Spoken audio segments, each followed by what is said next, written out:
Hmm. Well, I believe we still have some time. I will be hanging out back here if you wish to mingle with those from the past.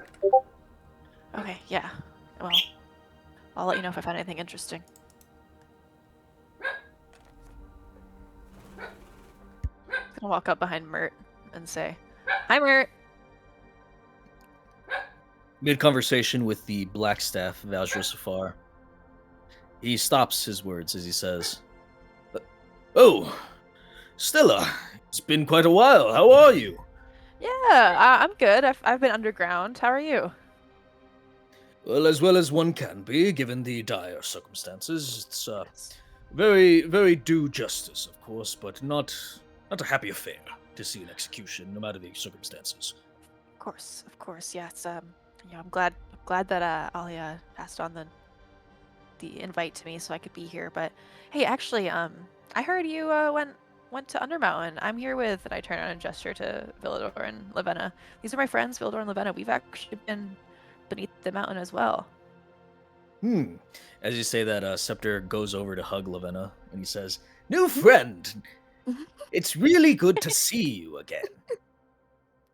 Oh, Scepter, such a pleasure to see you as well. And She gives you, him a hug back. another new friend.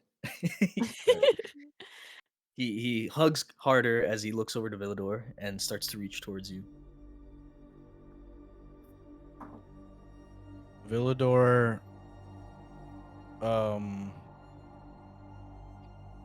gladly accepts his embrace. Very good. He kisses you gently. I'm kidding. What the? Yo, they're making out! Hmm. As he's hugging you all, Alia steps forward and she says, where's the kid?" Oh, she got better, but she also just doing some other stuff, I guess. Yeah, I guess it's not really kind of occasion you want to bring a child to. But not everyone seems to think the same thing. And she kind of like nods her head to the north, which you see Lady Growlhunt. Selene and Stella, you do recall her, with her two remaining heirs, Greth and Zartan Growlhunt, having helped aid in their escape from the Temple of Asmodeus beneath the ground of the Castellanta Villa. They look on in a sense of fear, very clearly visible on these innocent faces before you. Lady Growlhunt's hands, one on each shoulder of each of these children.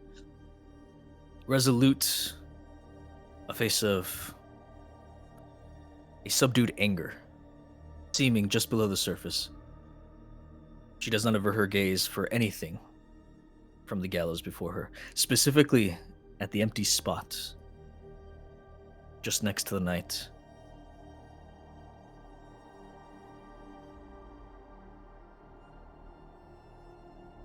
To Alia and Scepter, I'm gonna say, yeah, I'm kind of surprised to see them here, to be honest with you. I wouldn't bring a kid here either. Have you talked to them at all? She says, "It's not really our place, I guess. I don't know. I'm not really a child whisperer, if you get what I mean. What am I supposed to say to them?" Um, yeah, I don't really know either, to be honest. I've only ever talked to one child, and it was River, and she's not a child. She's grown up now. Yeah, I guess Pepe, but I just showed him a gun. A what? Oh, it's I like reach to take it out and then think better of it, and I say I'll have to show you later. It's like a someone called it a hand cannon. Vajra looks over to you as you say that, and she says, "You would do best to not pull a weapon out." Oh yeah, no, I won't. I got excited, but I'll keep it in my pants. As she says that, you see Kuyuthon slowly step around the crowd. As he walks over to you and he reaches out his hand towards you, Stella, he says, "Stella, good to see you. It's been a good minute." Immediately hug him. I do not take his hand. Oh, okay. Good to see you too, friend. He kind of taps you on the back. How's religion? It's godly. And which god is it again? Oh, Bahamut, of course. Oh, I'm doing okay, a yeah, lot yeah. of good work with the Order of the Gauntlet. I see, I see. Well, I'm really happy. You know, I have another friend now who also is very close or very attached to a god or goddess actually. Oh, another Hey, religious folk. why don't you meet my friend Celine?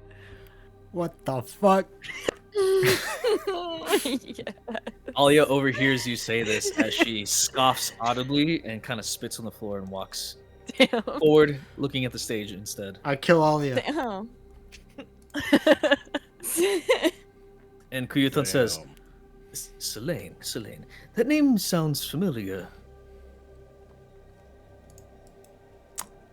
I just look at him, without saying anything. Hello, he kind of waves at you. I take it you were my replacement in the party. Replacement? Oh. Stella, I thought you said he died. Oh, he got better. It's not exactly something you heal with tinctures. I don't know, but look at him. Well, he looks sad. I'll say that. He always What did. god exactly is he in fealty to? Celine, do you want to tell him? I don't really know much about religion. I've never met a god. I look at Kuyu and I say, she is not one that your kind will revere. And by my kind, do you mean Dragonborn, or what exactly? I mean those of you who live here in the material plane. Interesting. Well, a man of faith is a man in any right, so well met, Selene.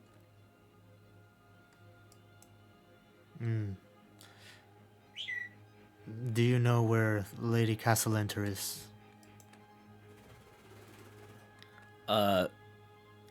You all hear Esvel speak up from the side of the group, and she says, "She's not scheduled to come out until the start of the proceedings." Where do they hold her? And Mert says, "Well, anywhere they would hold criminals, of course, that are subject to execution, within the hold. She should be coming out from just down yonder soon enough." I see. All right then. Just gonna go retreat. Kuyuthon says, "Are you sure he's all right?" Kind of just like look at Lavenna and Villador and say, we probably can't say that, right? Hard to That's- say. He's very sad. You must be Stella's new friends. I think Scepter and Alia mentioned you. Villador and Lavenna, right? He holds his hand out. Yes, nice to meet you. I am Villador, survivor of Dolena. Aren't we all survivors?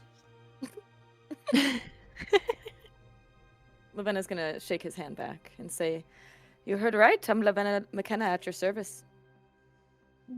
A firm grip. I see Stella has good, reliable friends. She does like him strong. She's eyeing Kuyu's muscles. And you Kinda are like- a dragon man person, correct? He kind of shyly tries to hide his muscles as you're looking at them, and he says, "Look," addressing Villador. Yes, a dragonborn."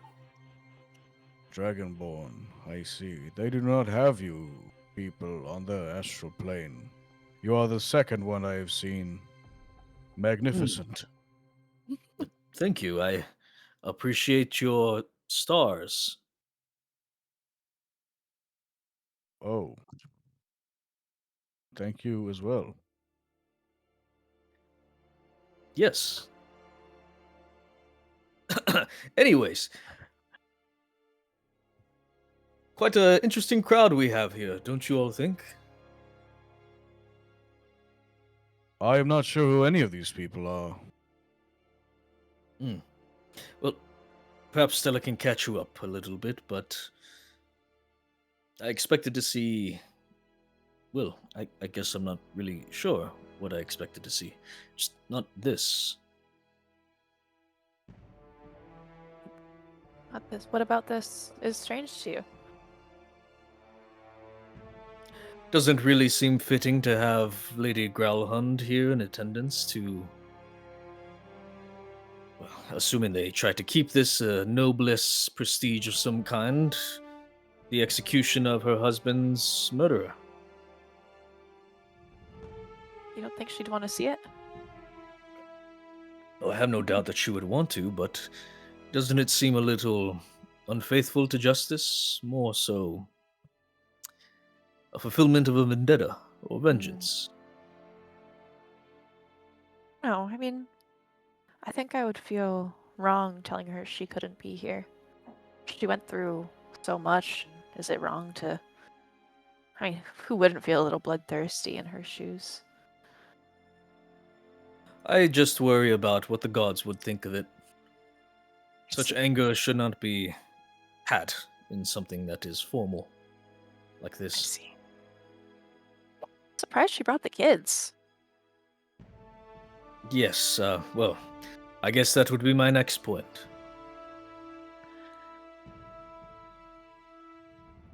Yeah, it doesn't feel right. Do you know? Hey, you seemed like you've been here a minute. Do you know who those folks down? And I kind of point at this group. Do you know who any of they are? Hmm? Do you know who any of these guys are? I'm not sure, to be honest. Mert looks over to you and says, "Oh, I wouldn't bother about them, Miss Stella. They're entrepreneurs, businessmen, women, things of that nature. Oh, They're, I presume, here for some other business of some kind with the court." and they're allowed at the execution? Well, when you're of a certain socioeconomic rung on the ladder, as they say, doors make themselves open to you. Oh, I see. Have you seen them around at all? Do you know anything about them?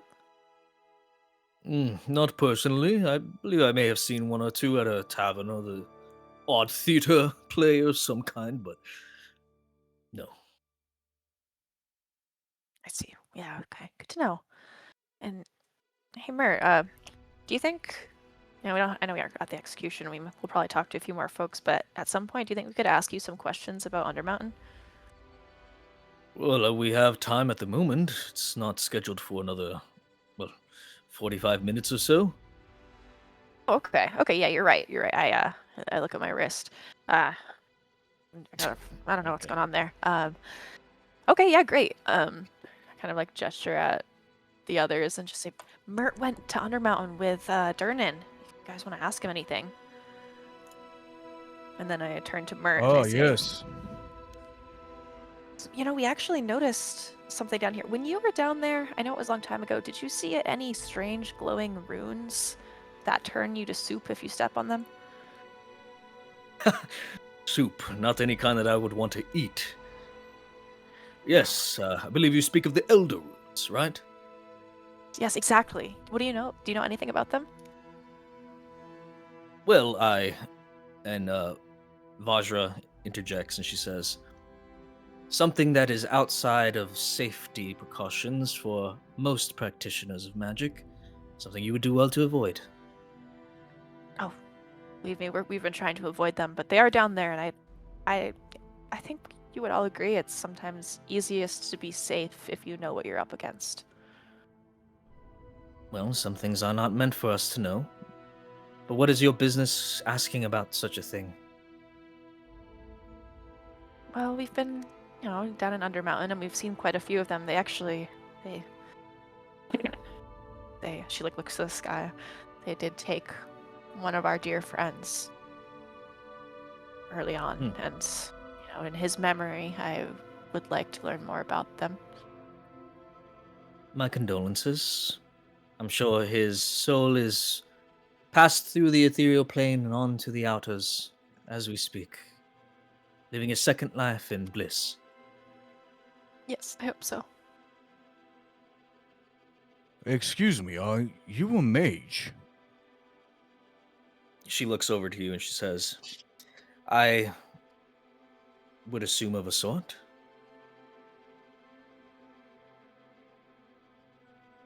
Forgive me for not introducing myself. I am Villador, survivor of Dolena. And you are? Vajra Safar.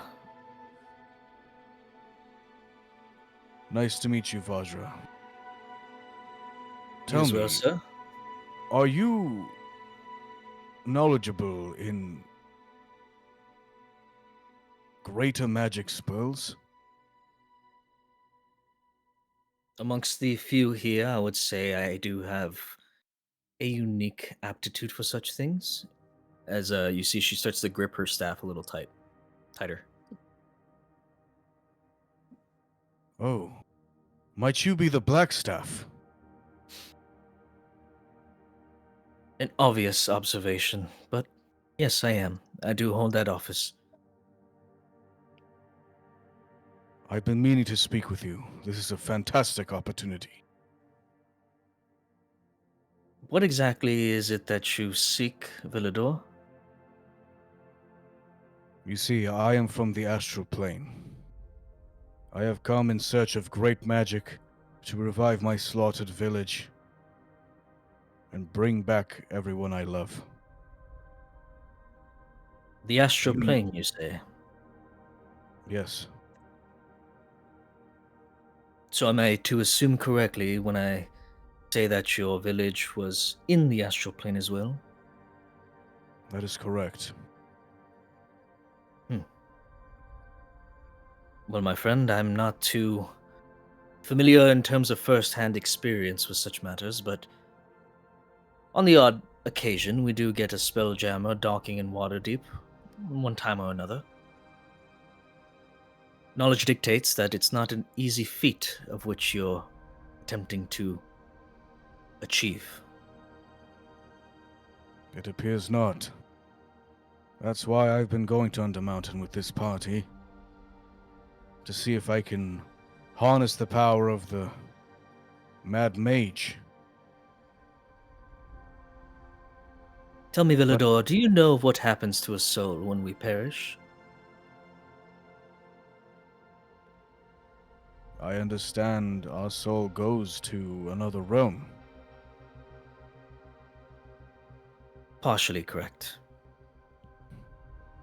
You see, there's much discourse in terms of religious communities and beliefs and whatever sects of religion may exist, but the fact remains, from a purely arcane understanding of it, when an individual on the prime material plane perishes, their soul is whisked away into an intermediary plane known as the ethereal, of which it serves as a metaphysical freeway of some sort, a road, if you will.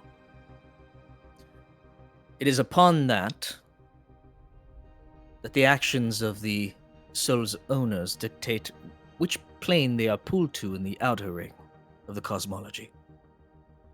A life of sin pulls you to the hells. A life of sin and chaos pulls you to the abyss.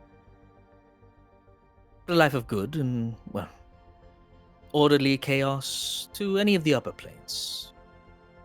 Accordingly, of course.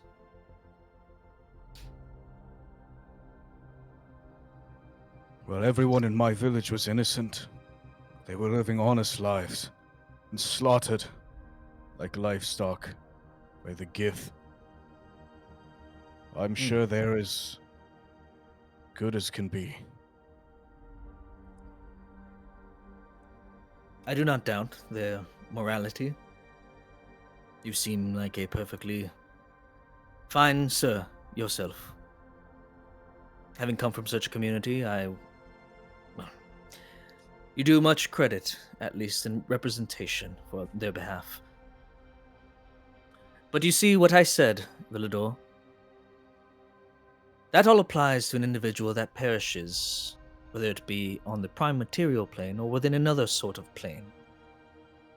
And the astral sea, however, is not a plane in and of itself, but rather a cosmic fluid interconnecting the planes that do exist. Do you understand what I mean by that? Are you saying their souls are not in the ethereal plane? The ethereal serves as a gateway between planes. Were they not on one to begin with, there would be no reason for them to enter. Common understanding of resurrection magics pool a soul from the ethereal, or through the ethereal, should they already be at their destination.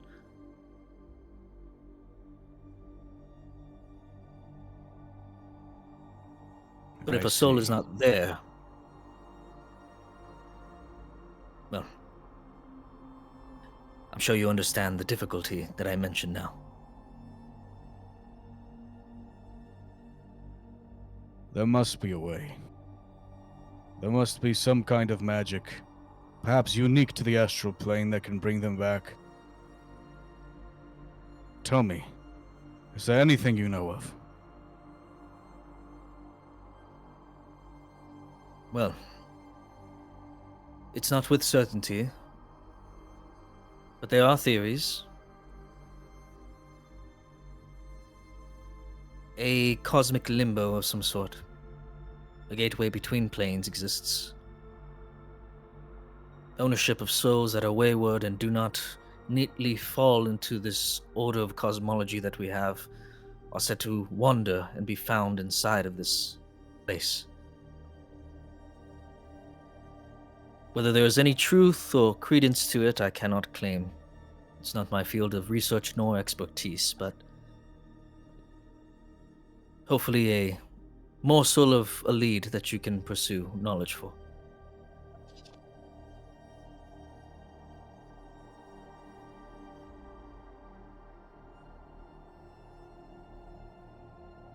Villador, like almost like shaking with his hand, like puts his hand to his chest and says,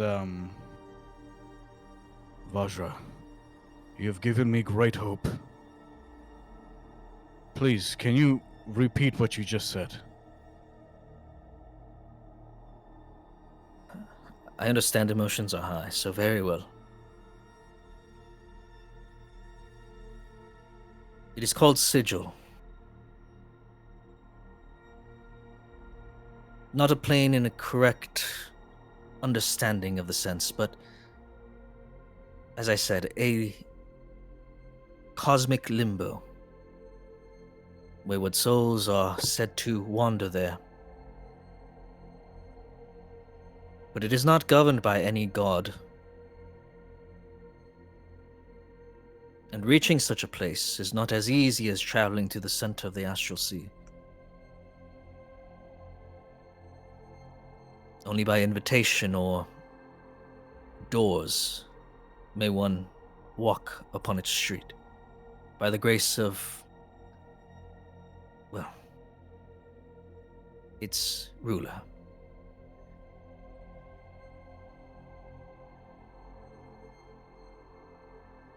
This is incredible information. Thank you so much. I will not forget your kindness. Friends of Mass are respectable and worthy of any sort of information that can be freely given. Do not mention any thanks, for it is a monumental task before you, friend. Sigil. And do you know of anyone who could possibly lead me to more information about this sigil. She nods her head, and she says, if the theories are to be understood and taken at face value, the only assured way of getting there is by perishing in the astral sea yourself. Of course, I'm sure you understand it's a one-way trip.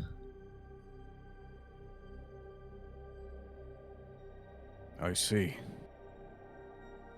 And do you think the Mad Mage could possess such power? Well, if the stories are to be believed, then potentially. I would concern myself with seeking such things in dangerous places, though. I see. I will return to you, Vajra, once I have completed my quest or gotten more information. Thank you. She nods. Villador goes over here and just puts his hands on his knees and does some hyperventilating Jeez. that his goal is actually attainable. As you guys overhear this conversation and see him doing so, does anyone want to do anything, or does anyone have something else to say on a different topic?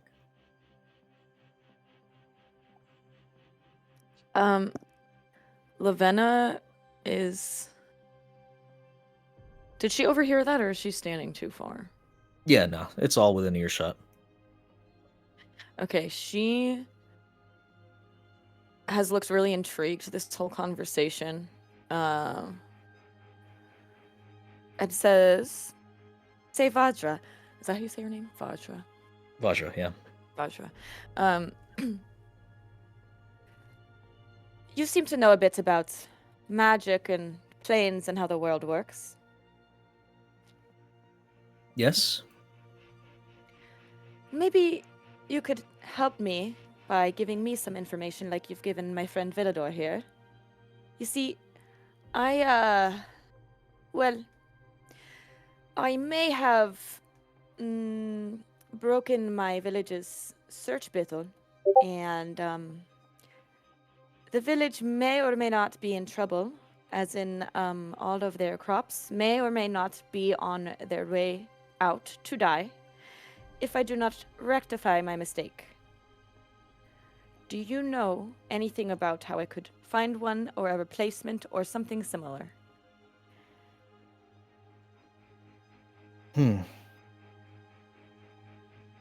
Search Bithel, you said. Yes. She looks confused as she's looking down. Mert says, oh, by that accent I take it that you're from Moonshay, my dear. Is that correct? Why, yes, I am. I've heard of such things. Tales from traders and pirates and unkindly folk, but still, tales of grandeur. Tales of association with the Feywilds, and by the looks of you, you seem to have been touched by the Fey. Lavenna nods vigorously. Yes, yes. Well, search Bithel, Vajra, as he looks over to her. It's a symbol of power, I believe the Summer Court or something or the other uses in terms of colonies that they've established. And she says, oh, that does make sense. Well, if it's a Fey icon, then any sort of deep connection to the Feywild itself should serve as a reasonable substitute, I would say. At least, as far as a theory goes.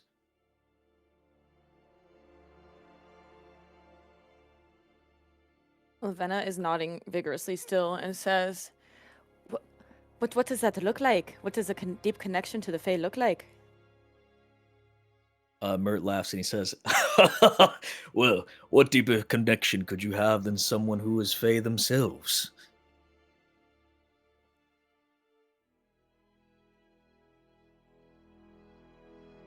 Lavena's thinking and says, "But what if I don't know anyone? Or I've only heard rumors of such a thing." Well, I'm not exactly saying you should carve your own heart out and put it on the pedestal in substitution, but perhaps another fae of some kind that you could do so to, some non-cooperative kind. Yes? Are you saying I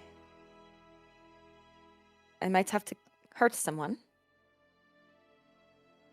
Well, my dear, from my understanding of the Feywild, and well, the summer court does have some lovely, lovely cocktails. But the deepest connection anything could potentially have to the mirror plane is an individual that has been born there and raised, and while they may no longer exist, they still abide by the rules of whichever court they swear fealty to, whether that be summer or winter.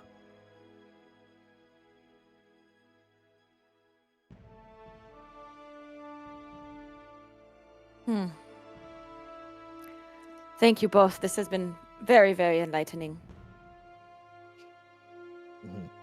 I fear that your friends here have very colossal tasks in front of them, Stella.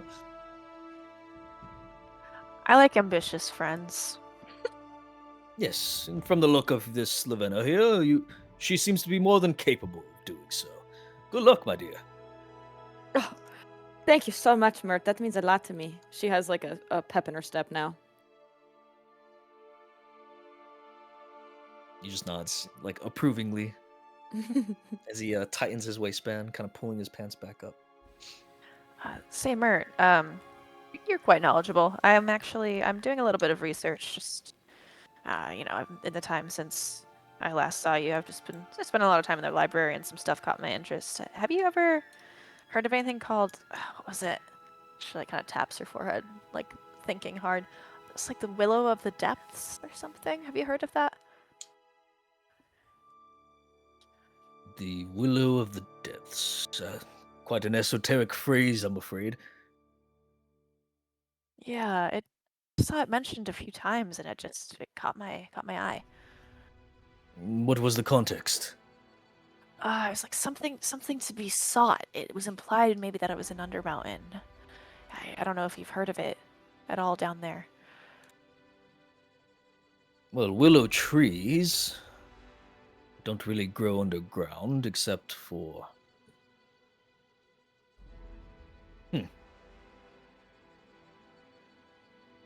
Well, there is one place, actually. How far down have you gone? We're on the second level now. Still early on. Quite a ways left to go, but let's just say, to keep the surprise intact, what you see before us, the sky above, the trees swaying in the wind, the smell of fresh lilac and pollen, allergies not permitting, of course.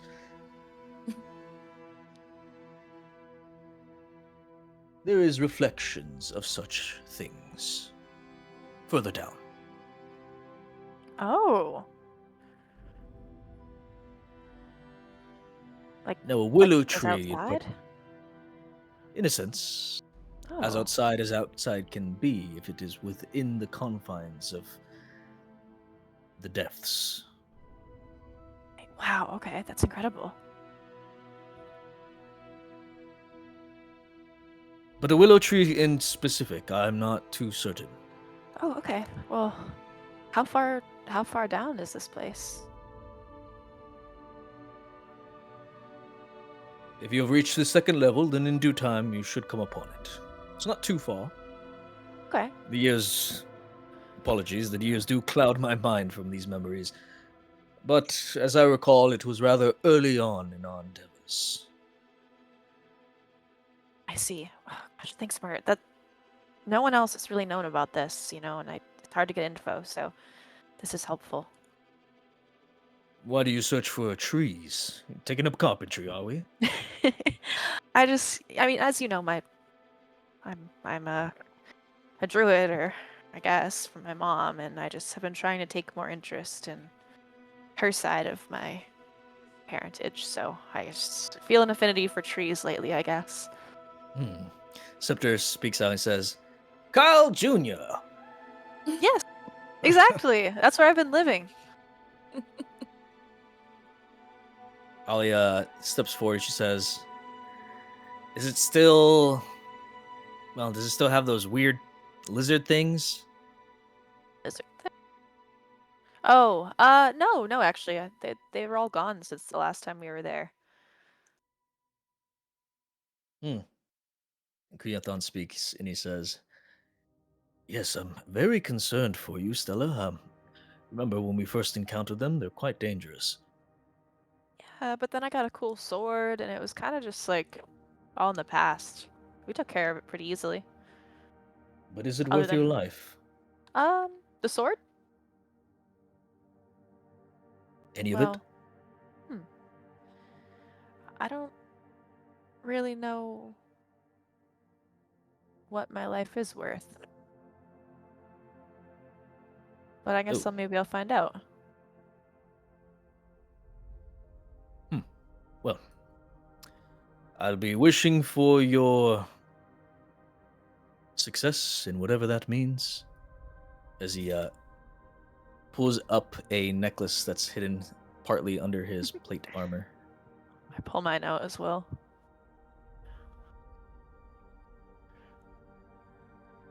Aw. So his friendship necklace. Mm-hmm. I'm gonna touch my half to his half. He says, what are you doing? It's, it's just like we're together again. You know? It's like a little acknowledgement.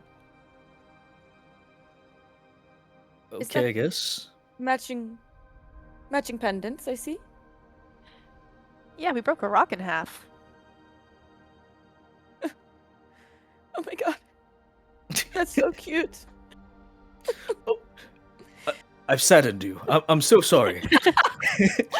Oh no. She's like wiping tears away. She's like, it's just beautiful. I'm so glad you guys have such a nice friendship. Well, surely you all have something much better. No one could ever replace you, Kuyu. Oh, come on, don't be humble now. Come on, show us what you have. Huh? With each other. It was your necklaces. We don't have any necklaces. That's special.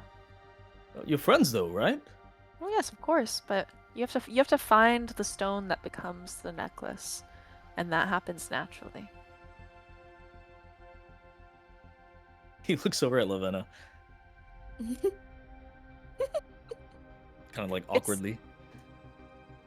Oh, it's no matter. You don't have to feel bad about it.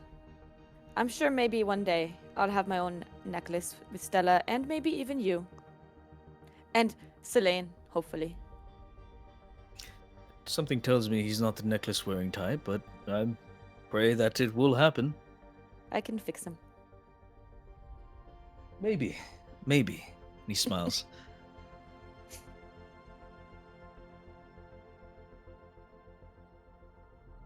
Any questions? Anything else?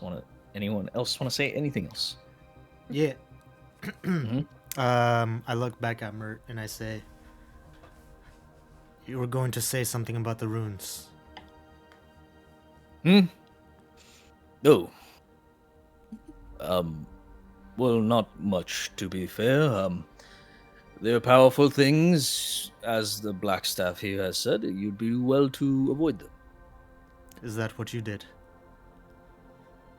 Well, I'm still standing here before you. You must have found a way to make some use of them. He kind of shifts his stance as he pulls his hand up to his beard, starts scratching the scruff, and say, "Why the interest in such dangerous things?" Why would you not have any interest? Only a fool does not take some interest in things that are incomprehensible in power. Well, the wise man understands what he does not understand and deems it apt enough to be able to avoid things that are outside of his reach. And the smart man does the opposite. Look at the Mad Mage, everything he has created. He did not get that far by being weak-minded and afraid. Oh? You call him the Mad Mage, though? Is that what it means to be smart? I don't care where he ended up.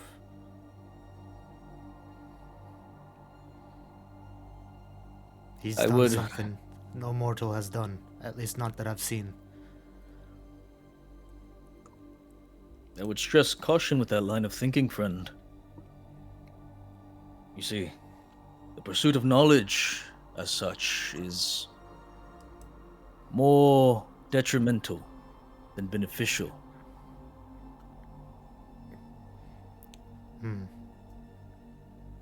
So what makes you so afraid of them? What have you seen?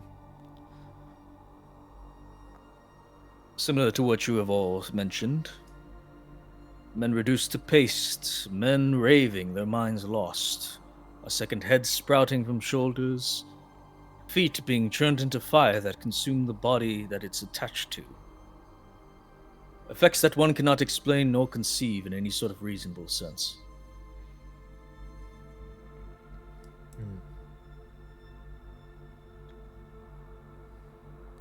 They say wisdom often comes from someone with a lot of experience. It sounds like you gave up early.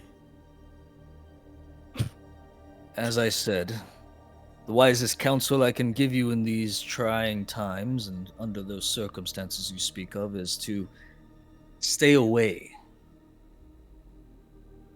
You need to understand when to do so or when to pursue. I'm sure men of the past would say the same thing about magical artifacts, and look where we are now. I'm told you and your friend brought back quite many. There was a time where you would have been afraid of a wand of fireballs or boots that allow you to walk on the wall. Now they are everyday items. Who's to say we can't do the same thing with those runes? Give me a persuasion check, please.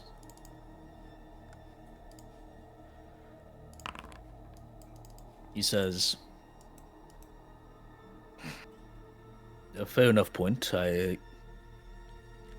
Well, times do change, that is true.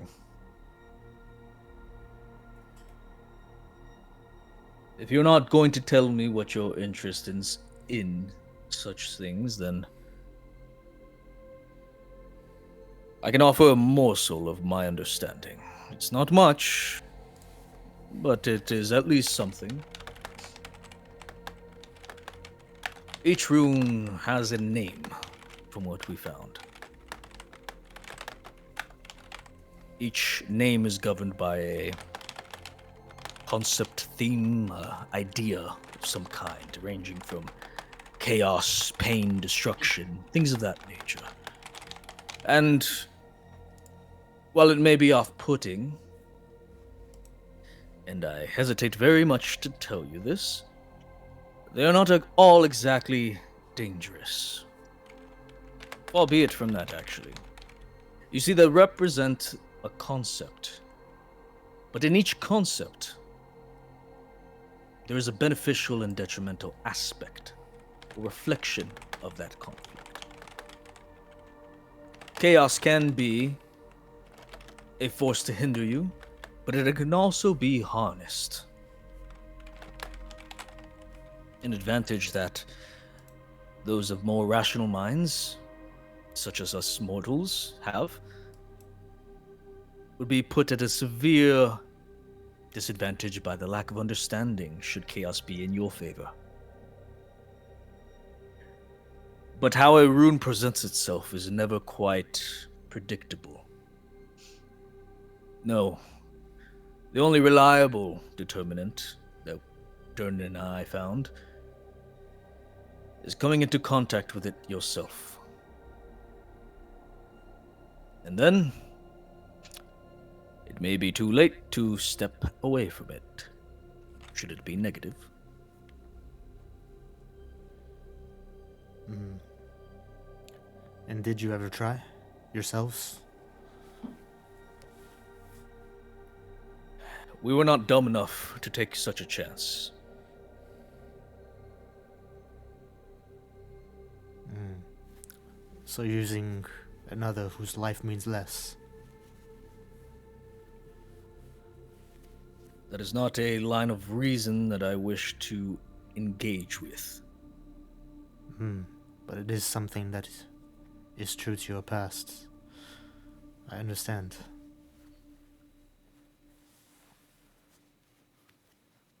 Tell me, on your adventures down there, did you ever meet someone who knew more? The Mad Mage was not the only one capable of inscrolling such sigils on the floors and walls and items of the dungeons. There are others, the knowledge is attainable. But as I said before, if you value your life, your very existence,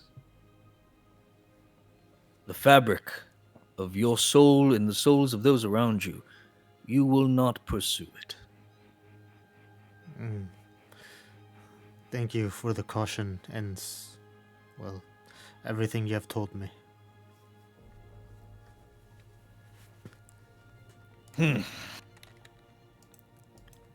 Time will tell if thanks is deemed necessary.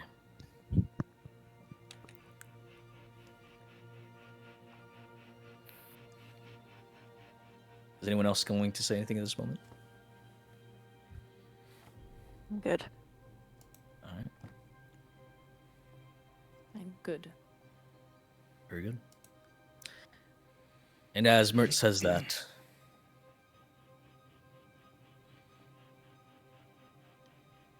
you all hear a door open to the southwest. Let's go. I'm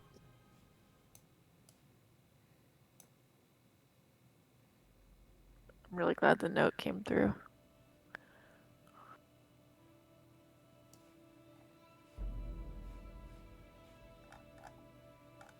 Open a door. Oh shit. Oh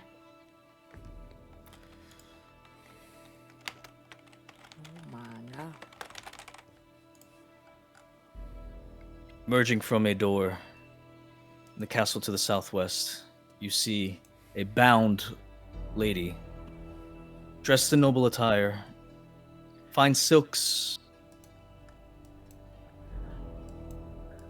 and a saddened expression on her face of defeat and resignment to a fate that befalls her in just a few steps. She's escorted by a guard to an individual with an air of official jurisdiction. As you see Layrell Silverhand, the open lord of Waterdeep, make acknowledgement of her approach, standing aside, allowing her to be escorted up onto the gallows in view of the entire crowd as the whispered hushes fall silent.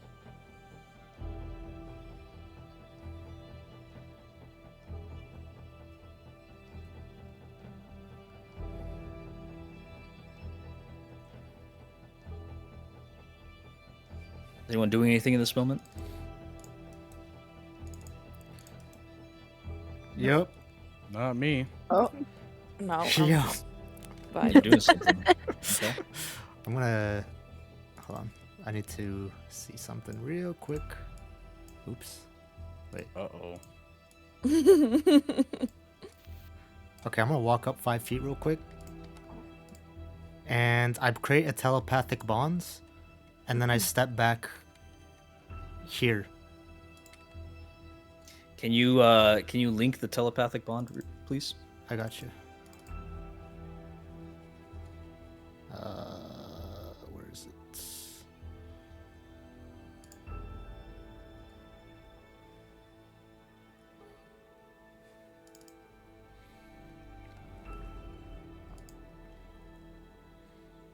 Okay.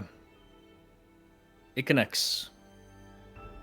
At the same moment, you all see Layril Silverhand walk upon the stage towards the center. Do you say anything in that time? As it's happening, I speak. I say, "It is good to see you again, Amalia."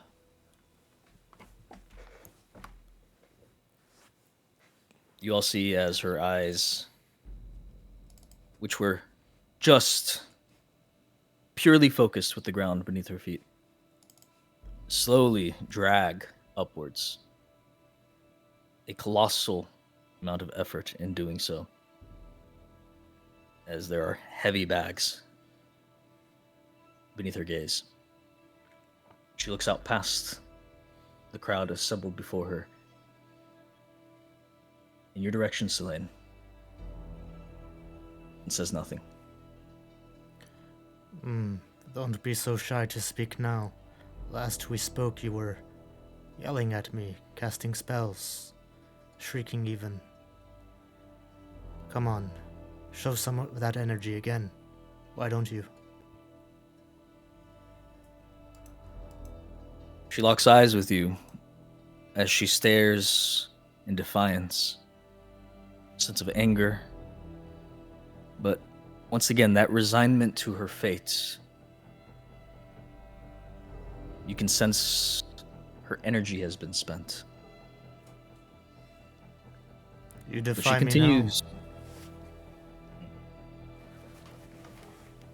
She continues to stare in your direction. That same stoic look of rejection of your words. I say, you know, when I was at your home with your kids, I felt bad for a little bit until I remembered just what you had done to everyone else in the city and what you would do still. I should have done more, and I regret not doing more. But somehow this world has given me a second chance. And, well, I don't aim to waste it. So, now that we're here, I wish for you to not see a pleasant exit. I wish for you to feel something close to what I felt in my last moments. I'm going to cast Phantasmal Force on her, and no one can detect this because it's illusion and my subclass does not allow people to see that I'm doing this. What level is it? 3. It is 3. 3. Basically what I am doing is making her believe that there's fire all around her. Okay. Oh my god. From everyone else's perspective, there's no change. There is a lull in silence as arrangements are still being made on the stage here, her hands being tied.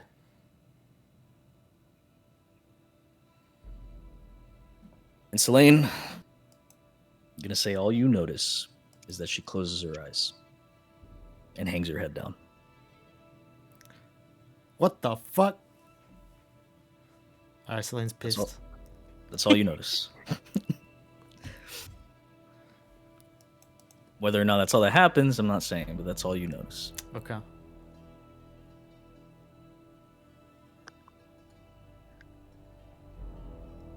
That's just around her, right?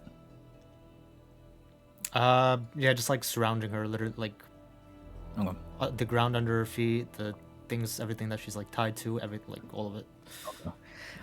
For some reason, the effect is like a little off center, so that's why I'm putting it here. Okay. Okay.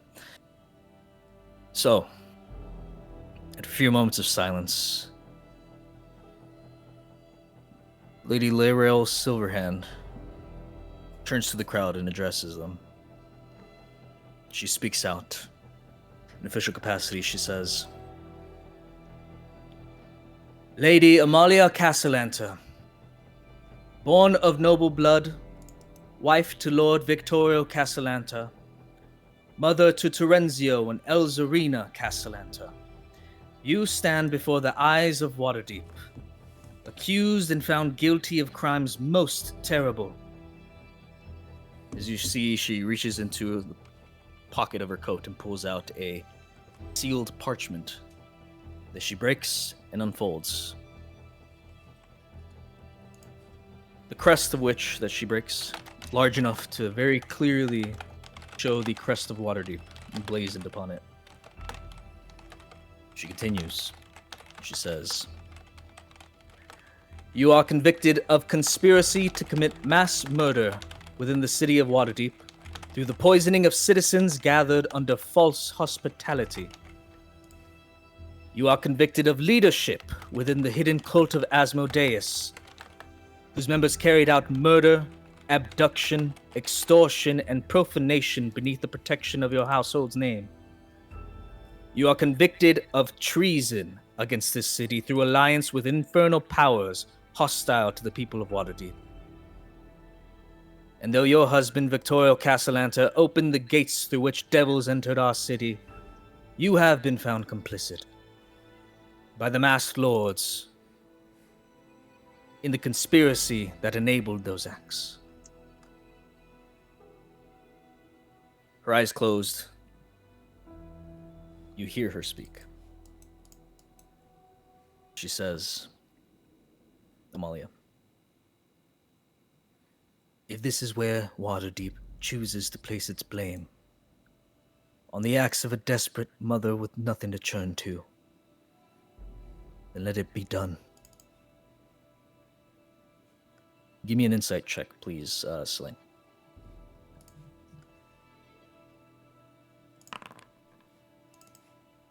Okay.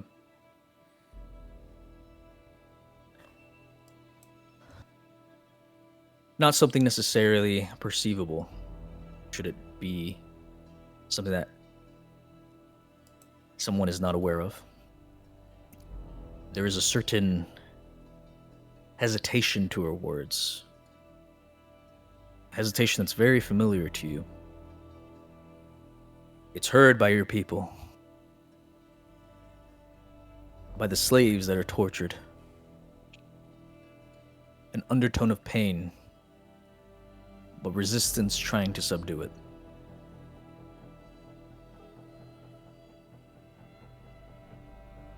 You all hear Layrell Silverhand respond, and she says, "No, Lady Castellanta. The blame was placed by your own hand the moment you chose damnation over mercy. There are many in this city who demand spectacle. They wish to see you dragged through the streets in chains. They wish to repay your horror with humiliation.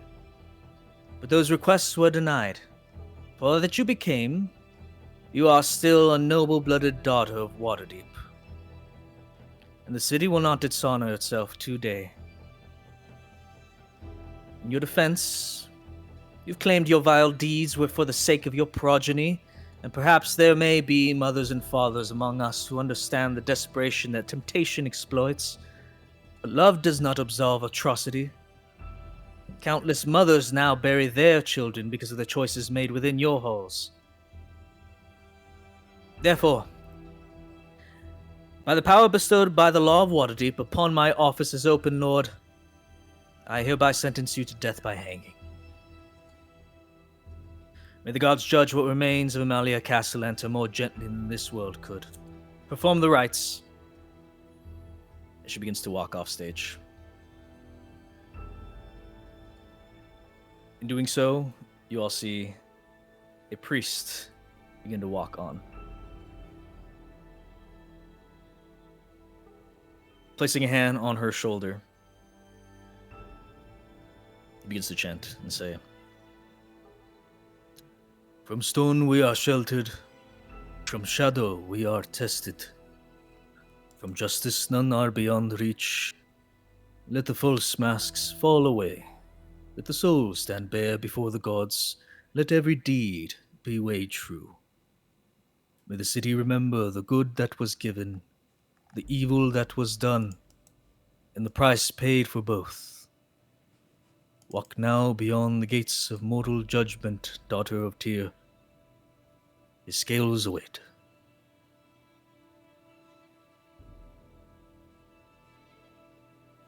Gently lifting his hand off of her, he steps aside.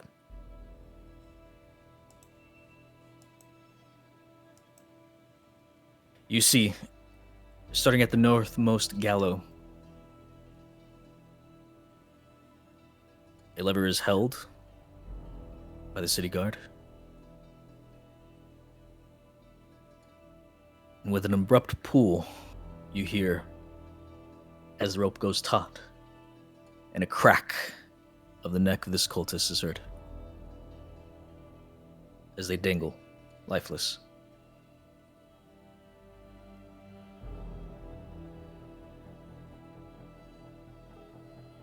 Moving over to the next gallows. Same as before, the guard takes hold of a handle. Pulling the lever, the sick crack of bone, a vertebrae separating, and sinew being pulled taut to the point of tearing, rings out as the second cultist hangs dead.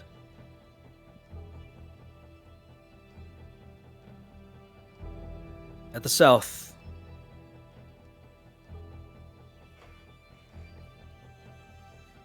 flanking the city, or the knight castle enters, the city guard takes hand of a lever. And before he pulls it, you all hear the knight speak out in defiance, saying, Asmodeus will burn this city one day. You will all rot in Nessus. And before the final consonant of that word, the lowest rung of the nine hells, Nessus, can come out fully.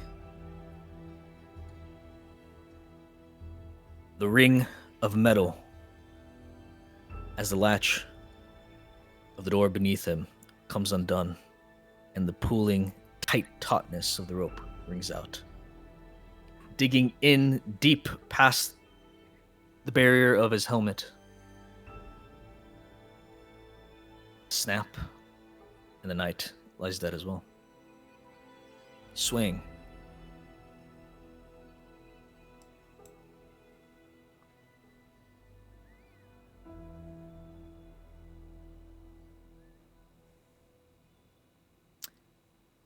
And as this city sergeant approaches the bound noble lady, he reaches out a black bag in an offering towards her. Not for her hands to take, but for her eyes to see. As she lifts up once more, potentially for the last time, she eyes the sergeant and speaks once again.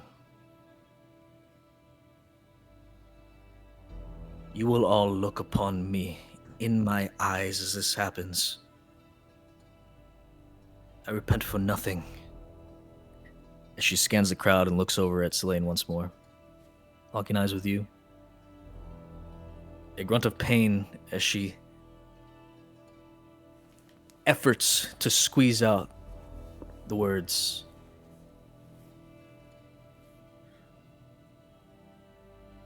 You deserve worse than what you gave my daughter.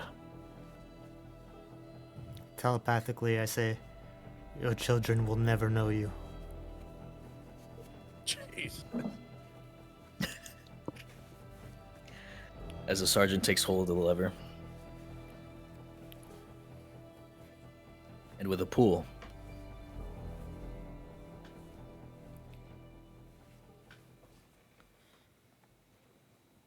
she dingles dead.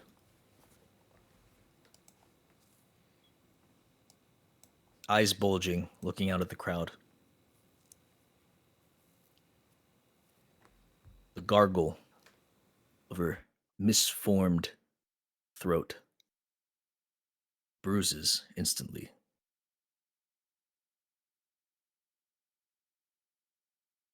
Till her eyes dry out She's nothing but a decoration.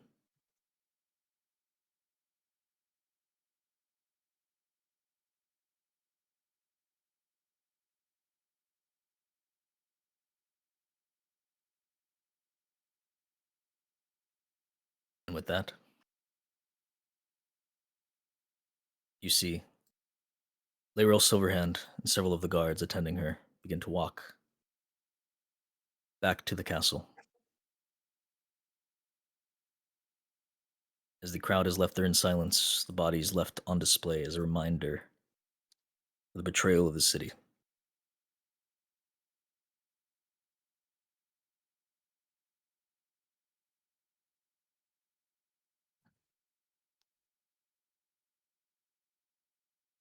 Would anyone like to do or say anything as the execution comes to a close?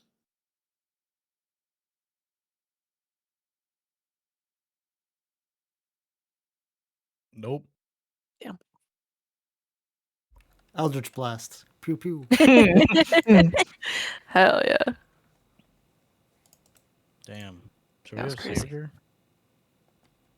Yeah, fuck that bitch. Damn. Go up to everyone and I say, "It is done. Shall we leave?"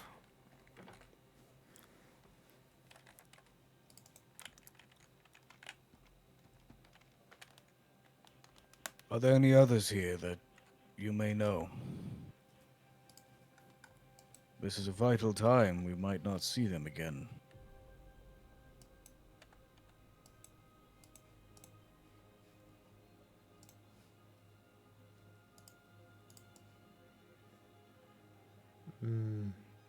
I do not care to stay unless one of you wishes to. I am eager to finish our work up here so that we may go back down. I am also eager to go back down, but these people may possess information we need.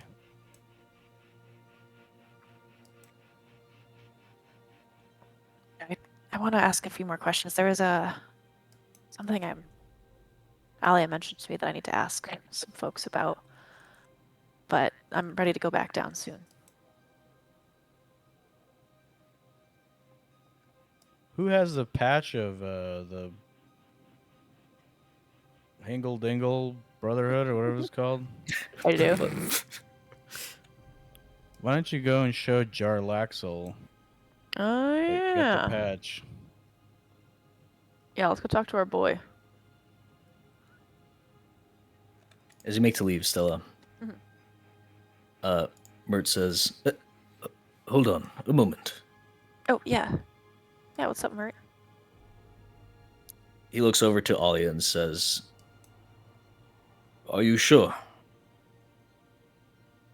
She nods, looking over at the rest of you. And he says, the day's matters are not yet finished, Stella. Oh, okay. I would ask you meet me inside the foyer of the castle. Oh yeah, yeah, of course. I'll await you there.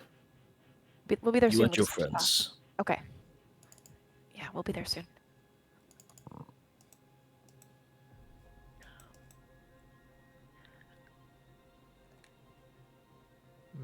Strange.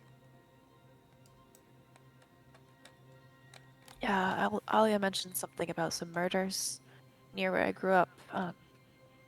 Could get us something beneficial, some money, some information, but I think there are a few other folks we should maybe talk to before we go in. I'm actually gonna step up real quick to Isvel and just kind of say, "Hey, how's you know who?" She says, Oh, Terenzio. Yes, yes. How's he doing? Well, he still has not spoken. Not at all. Not a peep. But he understands that I care for him. I have his best interests in mind. The villa is lonely with just us. I can imagine. Yeah, I guess he did go through a lot. It'll probably be a while before he speaks. And hey, I know another kid who doesn't really speak, but he's really smart. Has Trenzio, does he seem, I don't know, afraid, or has he seemed to settle in more? Most days he just stands in the garden looking at butterflies. My understanding is he used to chase them while his mother watched with his sister. I see. What is your plan for him? Just keep giving him time, or? I believe that's the best course of action. It's not something that you want to force him out of. Of course, of course. Well, I'm glad you have him. I'm glad someone is watching him. I'm not about to let another noble family make the same mistake his parents did. You think that's a risk? Well, concept of vengeance for slain family members is tried and true story, unfortunately. That is true. But he has a good heart.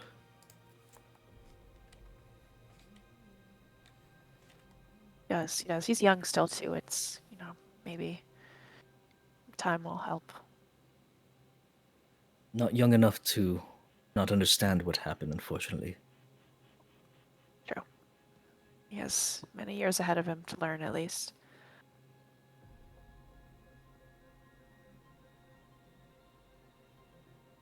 Well, it was good to see you. I wish it was for a better occasion, but thank you again for taking him.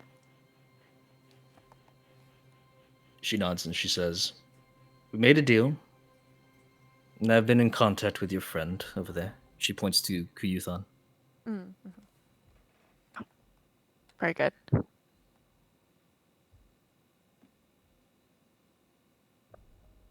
For my own memory's sake, what was our deal? Sorry, I'm sorry. does I anyone know we recall? gave her the kid, but What wasn't it? No Like idea. a secret or something? Like regular checkups with Kuyu besides that? Essentially, you guys agreed to give her the child because she wanted to look over his raising. She mentioned that she herself is of a noble blood, but a house that no longer exists, a house that has fallen. So her whole thing is she wanted to make sure she'd raise him to be like a proper noble. Kuyu said that he wanted to make sure he would have regular check-ins just to ensure that he's being well taken care of. And she did also offer to help Oh. you dealing with the Castellanter Gala. That's right, because you weren't. Remember, you weren't like super convinced that she was gonna take care of him. You thought like she had some evil intent. Based on her history, yeah. Her being from a disassembled, I guess, noble house. Yo. I see. Okay, sick. Thank you. I'm just gonna thank her, and say goodbye. She just nods at you. She locks eyes with the dangling body. Damn. I'm gonna go back to the group and point at Jarlaxle and say, "Am I imagining things, or did we just see that guy before Drow beat the shit out of us?" That is him. Do you think we should talk to him? I have this now, and I hold up the patch for the party to see. Yes, show him that. Perhaps he will acknowledge us. All right, here, it's worth a shot. As you make to leave, before sorry, one last thing. Stop! You have violated the law. No, please. Vajra looks at you and says, "Well, with that uncomfortable business concluded, I wish you all the best with whatever endeavors you have before you. Thank you. Thank I you, appreciate it. Vajra. I am indebted to you. As I said, it's not something you want to say given the task before you. But the sentiment is appreciated, sir.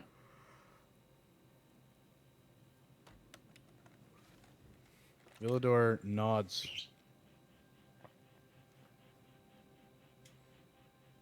And with that, she taps her staff on the floor twice. Hey, that's and illegal. vanishes. You can't do that. What the hell? What is It's she, against the Waterdeep Mariachi law. Poppins? I look at the group and I say, I will catch up with you all in a minute. Where are you going? I will be here. I just need to do something. What? Call it paying my respects. Oh, are you gonna go see the body? Selene nods. Okay, cool. Let me know if there's anything interesting. Right. It must be weird to see your own killer. I can't imagine how that feels. Yes, very weird, Kuyuthon says. Hey, fuck you, Kuyu. I'm literally you, bro. As you approach the stage here, Selene, the city guard, stands in your way and says, "No closer, citizen. You are to look from here." I will stand right here. He just nods at you. Could you move out of my way, though? Afraid I can't do that. Is this guy short or tall? How tall are you? Let's find out. How do I find out? Where is that information? I don't know, in your bio. 5'9", 5'9". 9. I'd say he's maybe like an inch shorter than you. Alright, cool. I'm on my tippy toes. I'm looking You can see over him. Just the crest of his helmet is like in your peripheral vision. I kill him. Anyway. Okay.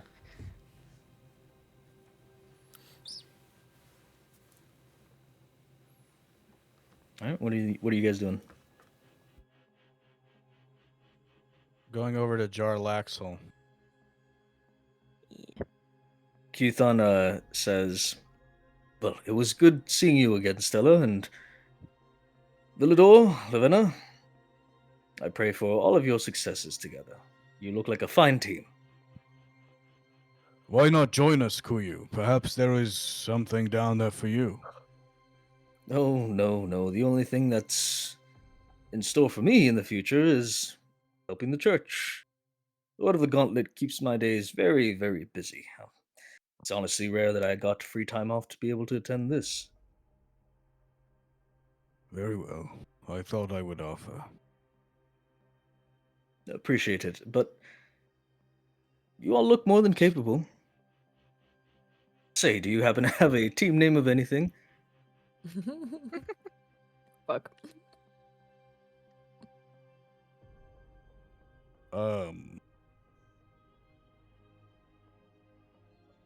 Not yet, but we have been floating some ideas. Well, I'm not one to push. But good luck. I'm sure you'll come up with something good. Thank you, Kuyu. Much luck to you and your endeavors. You as well, friend. Bye, As you Kuyu. see,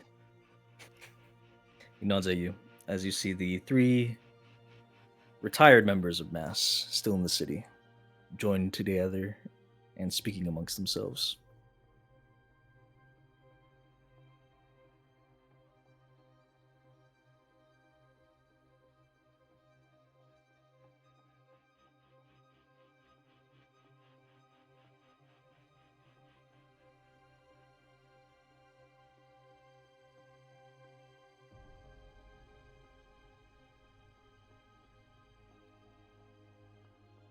I approach Jarlaxle and say, Oh, hey, didn't we just see you in the docks ward? He turns around to look at you. Give me an insight check.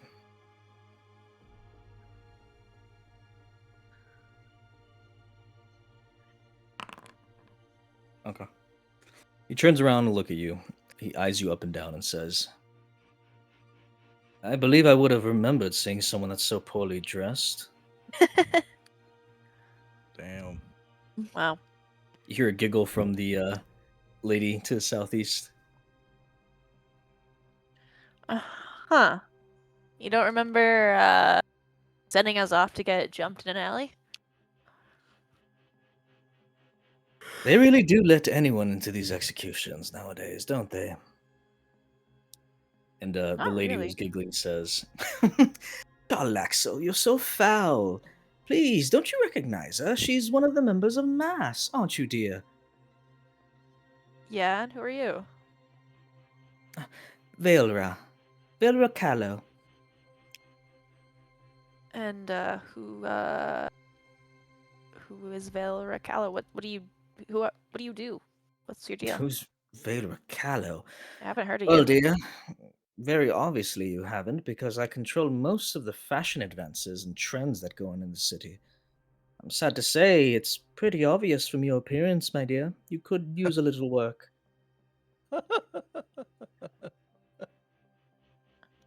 I mean, yeah, I don't really live in the city. I kind of live underground now. So that's what it is. Mole Yeah. chic. Do you want me to see me turn into a mole? I can. No, I'm afraid I don't want to see you look any worse than you already do. Anyway, I don't really have any use for you. Jarlaxle, we got this, and I hold up the patch. He looks at you and says, Okay, and who are you exactly? Literally just spoke like 8 hours ago. How many beers have you had today, miss? 0. You sure about that? You seem to be hallucinating. Like, look at Lavenna and Vildor. I'm like, I hate this guy. Do we need anything from him? It Um, seems that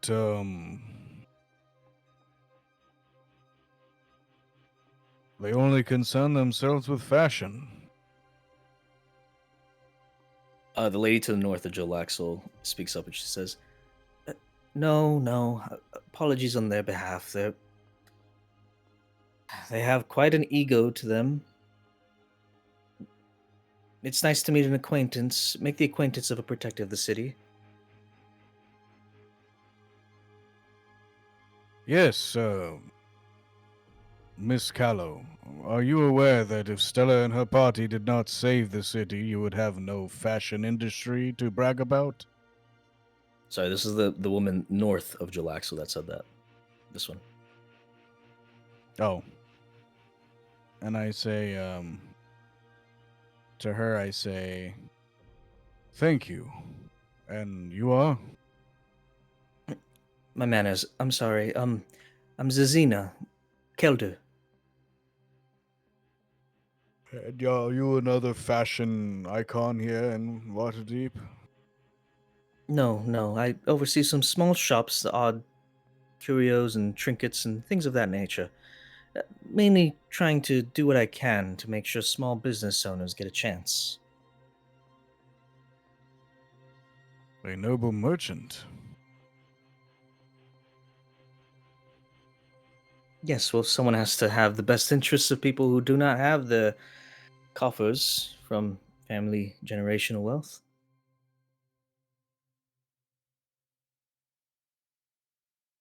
Well, perhaps we shall visit some of your shops before we head back down to Undermountain. Oh, that would be very kind of you.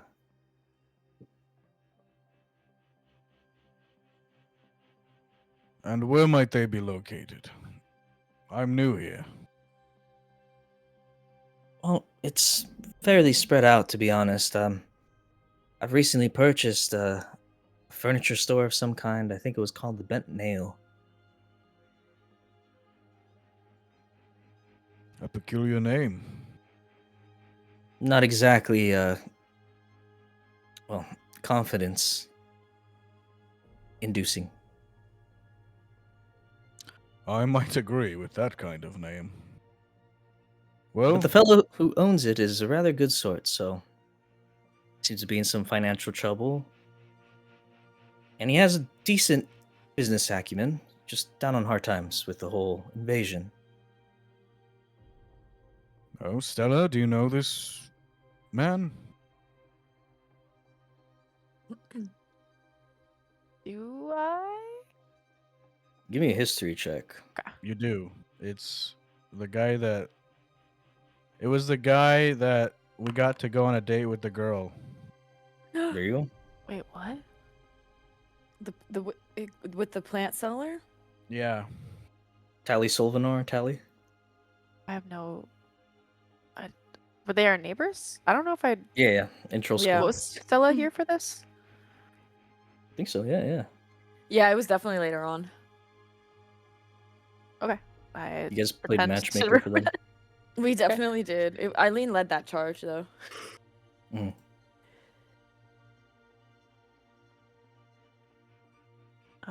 I tell them that. Is it financial trouble? Damn. And I say, it seems Stella is familiar with him. What sort of financial trouble is he in? Oh, I'm sure you can understand I'm not really at liberty to discuss the affairs of my clients, and it's just difficult in terms of the furniture market with people moving out. Lots of people have moved out of the cult incident. But it seems lots more are moving in, no? It tends to be the way of the city, yes, but still, it has affected sales. People only really have money for the moving in part, but the decoration tends to take a back seat. But hopefully, there should be a boom soon once people get more stable footing.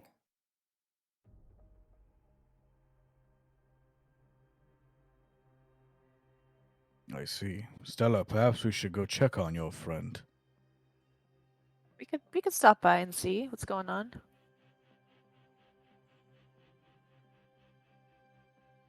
Thank you, Zazima. Zazina. Zazina. Pleasure to make your acquaintance. You as If well? we find any shops, that's what I thought it was.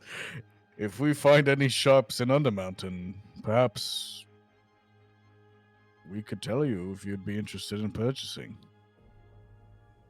I'm not really in that kind of market.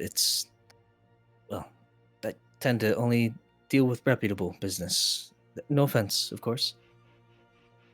Ah, yes. I see. It's a bit too underground. In more ways than one. Well, and what of you? Where are your shops located, fashion lady? She says, "Oh, well, you could definitely do with a visit. You see, I have this very cute chic boutique in the North Ward." And what is the name? Hmm. You know, it's quite unfortunate that most of you do not understand good fashion. This entire city could do with a little bit of a makeover. But my business partner, Frida, she owns a store named the Fab Drag. I see. Well, wonderful. I will probably not visit, but maybe my other party members will. My garb is that of my village, and I have sentimental value with it. Well, my condolences for your people then.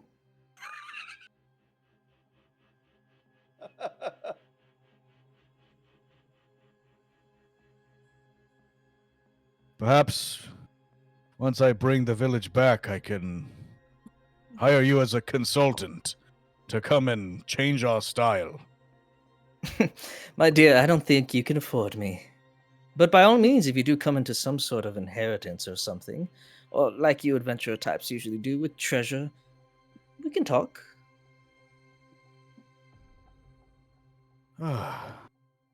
You do not know what I can and cannot afford.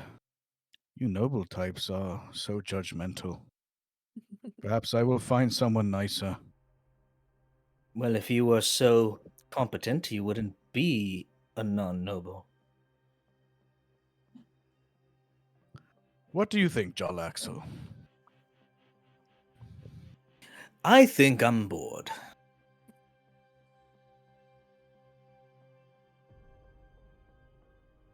You came to an execution for fun. Yes, and the fun seems to have been had. I speak about this conversation we're having now.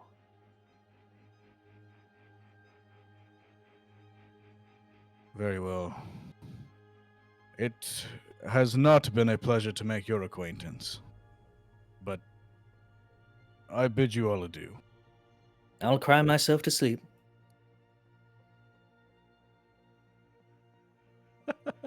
Who's this lady? Let's kill her. She was the nice one. Okay. Damn. I go up to this lady and say, "Hello, how are you?" That is Velra. Velra kind of Who's fashion lady. Oh, I thought that was. Oh, then who's this? You- I thought that was. No, hover. You should be able to hover over the names. So Zazina's the one to the north of Jarlaxle. Bro, I was thinking I was talking wrong. Okay, what about this thing? This guy's androgynous looking. This thing. Whatever this is. He looks at you and says, "Meglin Shun." That's what you're going to ask. And my name is Villador, survivor of Dolena. What I heard. What do you do here? I don't see how that's any of your concern, sir. It's not, but perhaps we can become friends? No.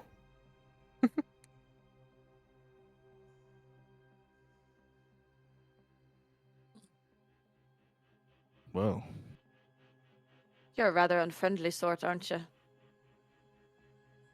I have no reason to be friendly with you lot. You don't even know us. How would you know? That's exactly the point. If I needed to know you, I would. and who are you? Someone disappointed in this execution? Zazina speaks up and she says, "Don't mind Meglin. He offers security detail to people, mercenary bands, things of that nature." Ah. We might need some security. He just looks at you silently.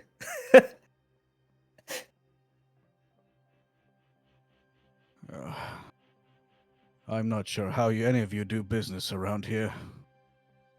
And Villador just walks off.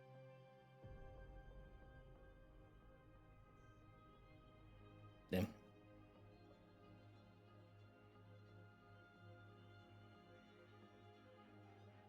Anyone else saying, doing anything? No, but what is Jarlaxle's deal? I think I was not out that session. Ah, yes. Would someone like to catch her up? So when the ghost guy told us to go contact the Bragan Dareth, he said that something about they won't welcome you or whatever. And this guy was in the dragon, the coughing dragon or whatever the hell it's called, the bar. And skewer dragon. There we go. So he's the one who showed us how to get to the drow, the Bragan Dareth. So he's either a part of them or he knows of them or works with them or whatever. Oh. Got it. He was always kind of a dick, though. Yeah, he seems to be quite the asshole. Is Damn. he also drow? He is a drow. Okay. I'll show you guys his art again. Fly as hell. He's got Hell yeah. spurs. Mhm. He's like a pimp. He straight up looks like a For pimp. real, dude. The Pimp. hat. The golden rapier. Oh my god.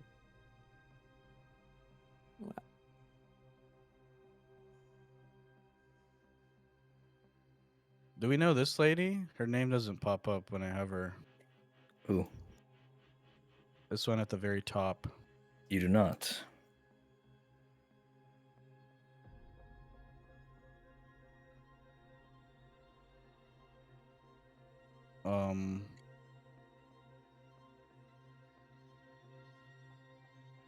Okay, I'll just go talk to him, I guess. I don't know anybody, so he's not gonna know it's taboo or not.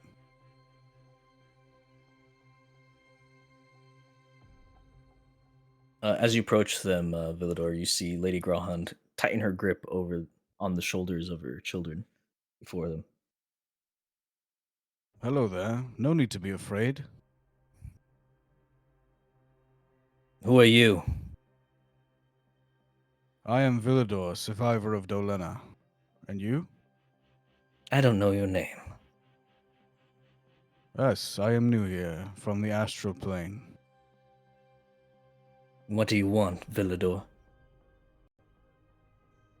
I want nothing. Just introduce myself.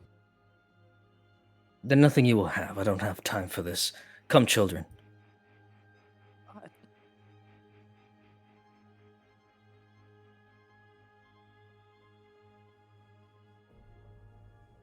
I step over here. Villador kind of like scratches his head. Rather unfriendly people here today. So he looks over you. She just gives you like a warm smile, Aw. like apologetic a little bit. And who are you? I'm Lady Silverlight. Nice to make your acquaintance, Villador. Nice to make your acquaintance as well. Are you a noble? Of a kind, yes.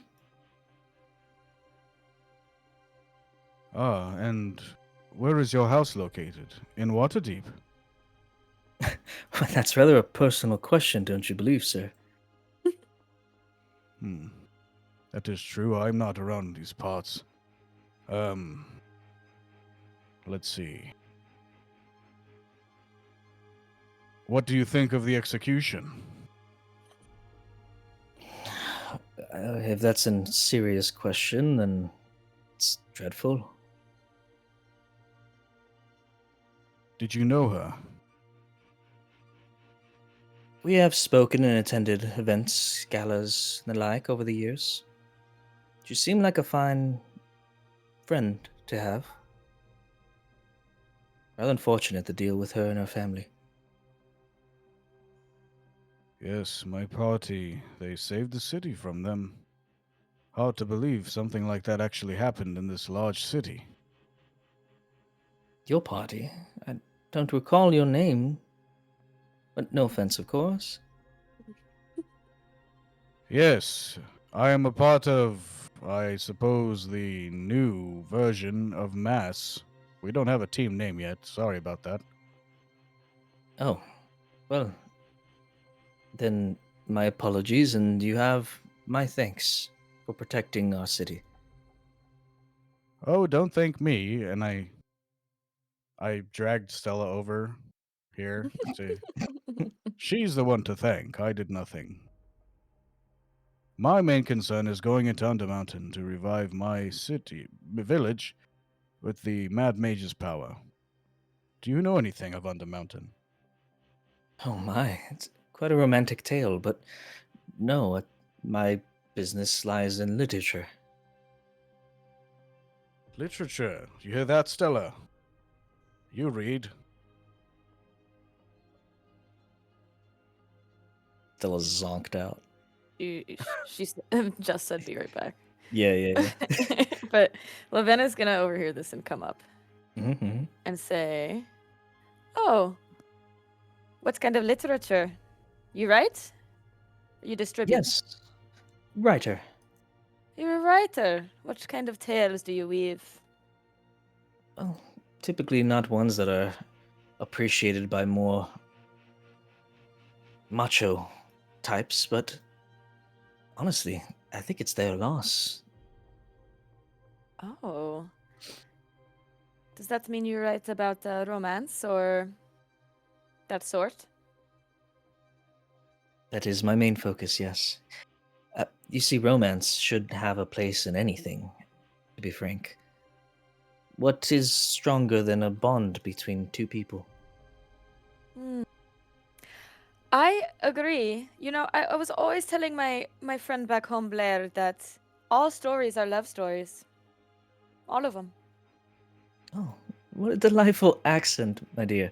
Where are you from? Oh, I'm from Moonshay Isles. Oh, well, perhaps we can talk about your hometown then. Oh, sure. What would you like to know? Well, I hear rumors of the like of fey creatures going around. Very interesting topic. It lends itself very well to the romance literature. Oh, yes. Well, you know, now that I've been here in Waterdeep, I do believe there's a lot of interesting, maybe whimsical things in Moonshay that I just don't experience here. So you've been to the Feywild? Oh, no, I haven't, right? Nope. Okay. No, no, it's just a distant dream for me. It seems intangible almost. Well, I hear many tales about people that go there, so I'm sure you'll visit your ancestral homeland someday. Keep the hope up. Oh, thank you.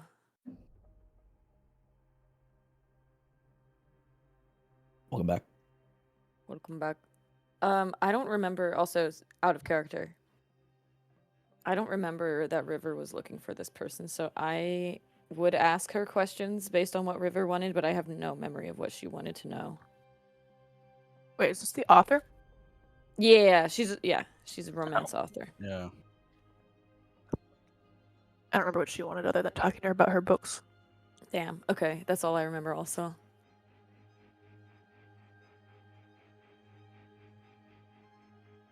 Fifty Shades of Vitalis. What the fuck? Hello? The fuck? Sorry. Are you?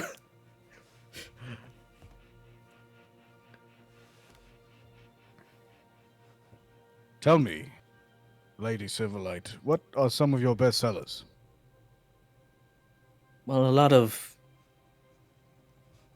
books do tend to appeal to smaller demographics, but the main two that have gotten the most popularity in the city and far wide afterwards are probably Out of the Inferno and What the Alpha Says Goes. What the hell? Stella immediately perks up. Just, oh, I love those books.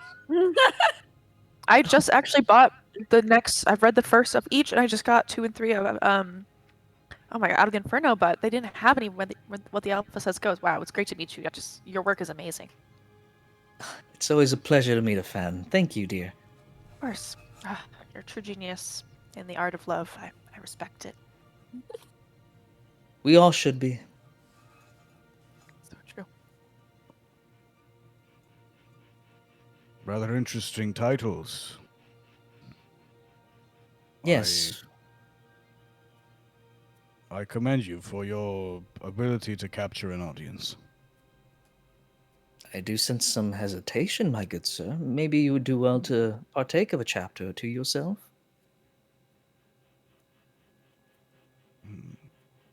It's difficult for me to indulge in two stories, you see. lost my village, and I am quite traumatized. So, it is difficult for me to escape.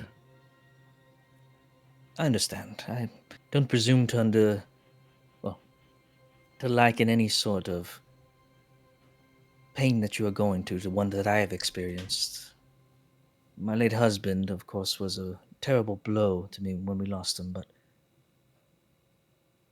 all I can say is that it helps to have a hopeful outlook on things and to be reminded of the good that life can have, especially in dark times.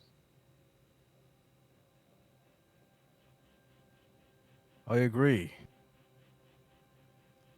You know, we have been talking to Volo. Are you familiar with him? We are in similar social circles. It seems he likes to source his stories straight from people coming out of the yawning portal or around there. Well, I'm not sure if that would be appealing to you, but that's really all I can offer in terms of literary words of encouragement. I appreciate the sentiment, dear. Not really the type of genre I typically go for. I- There's fiction and then there's whatever he writes, so I don't mean to disparage, it's just not for everyone. Very well. Well, pleasure to make your acquaintance. You as well, you are lovely folk. I hope we meet again.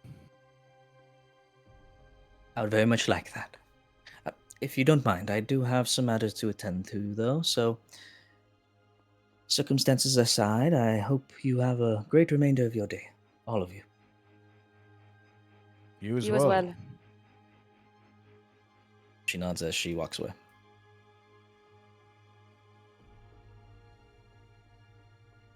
I did not know you were a fan, Stella. Oh That yeah, I got really into must reading have been a wonderful moment for you. It really was. Yeah, I mean, I knew she was the local author, but it's always great to meet the mind behind your interests.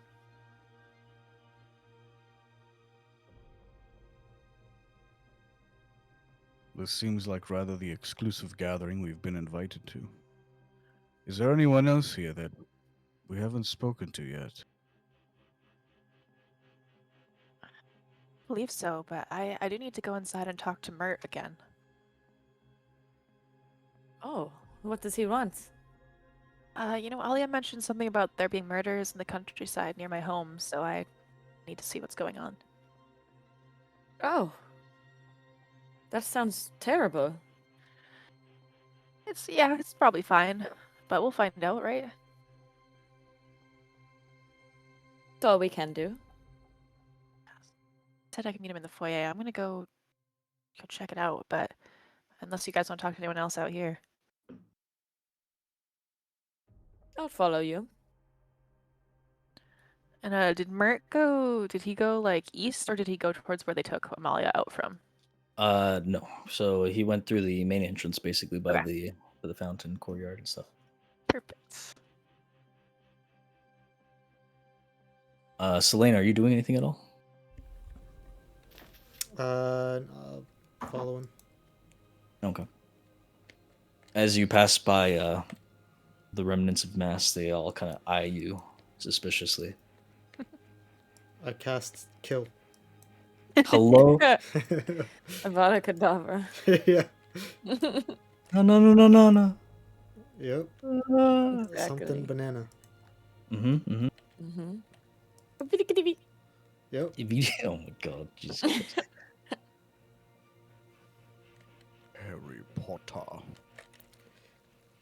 It's Tuesday. Tuesday, innit? Ooh. Music. Oops, I always do that.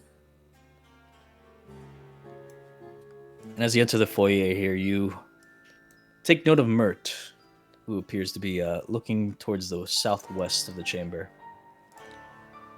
as he says, taking note of you entering. Oh, took your sweet time. Oh, I had a few folks I had to talk to. Sorry to keep you waiting, Mert.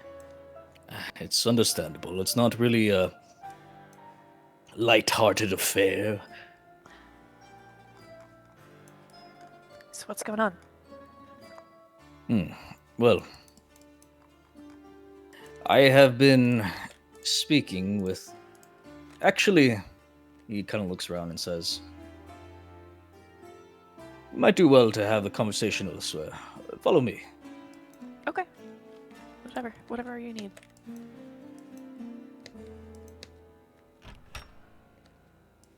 As you pass this area, you'll take note of guards that do not look like Waterdeep guards. They're standing at attention here. Do I Emblem, recognize them? emblem of a dagger across their chest, immediately recognizable to you, Stella, as the livery of Daggerford. Excellent.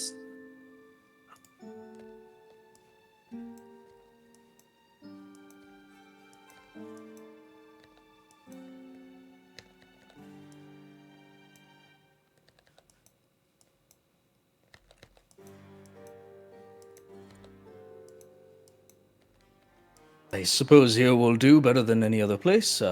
Take a seat. I'll sit right next to him.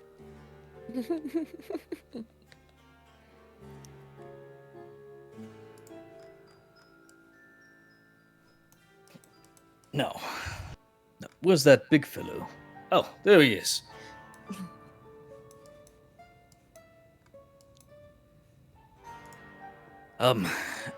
Stella, it's not exactly an easy thing I wish to talk to you all about. I guess this is more so a question initially for the rest of you. How familiar are you with each other exactly? Alia and Septa have told me tales, of course, of your initial meeting, but I wish to ascertain a little bit more from you all.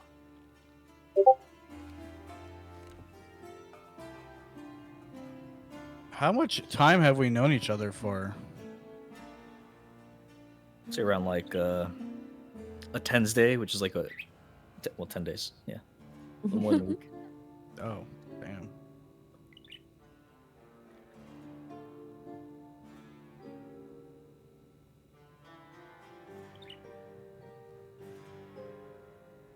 We have fought together in the Undermountain, saved each other, fought alongside each other.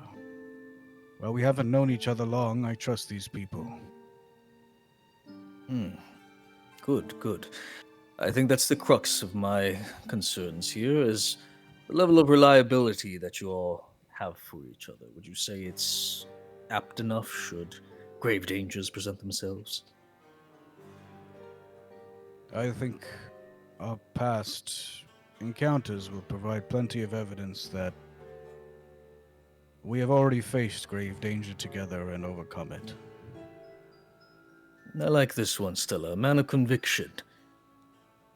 Yeah, he's the Well, best. Yes. Well, do I like your answer, but how about the rest of you? Lavenna and Celine? Lavenna looks over at Celine and waits for him to speak first. Guys, I'm so sorry. I wasn't paying attention. Repeat your Mer is- behavior. Mur is asking if we trust each other. Each other. Or, no, he said, how well do we know each other, is what he said. And then Villador talked about how we trust each other. Oh, He's trying to get to know how much you feel each other is reliable. That's not the correct sentence, but yeah. He's about to ask us to buy a timeshare, dude. Mer, I will gladly buy everything. Interesting. Now I say, they are dependable as far as surviving in the Undermountain goes. Is that the extent of your interests? Well, we did not meet to become friends. We met because of circumstance. Is that not correct? He looks to the rest of you. Frankly, I haven't thought about what will happen if they're on the mountain. I just wish to get my family back. And my village. And you? Looks to Lavina. Oh, well, anyone that I am, risking my life to go into fights with, I trust, so. I'd say I trust all of them very well.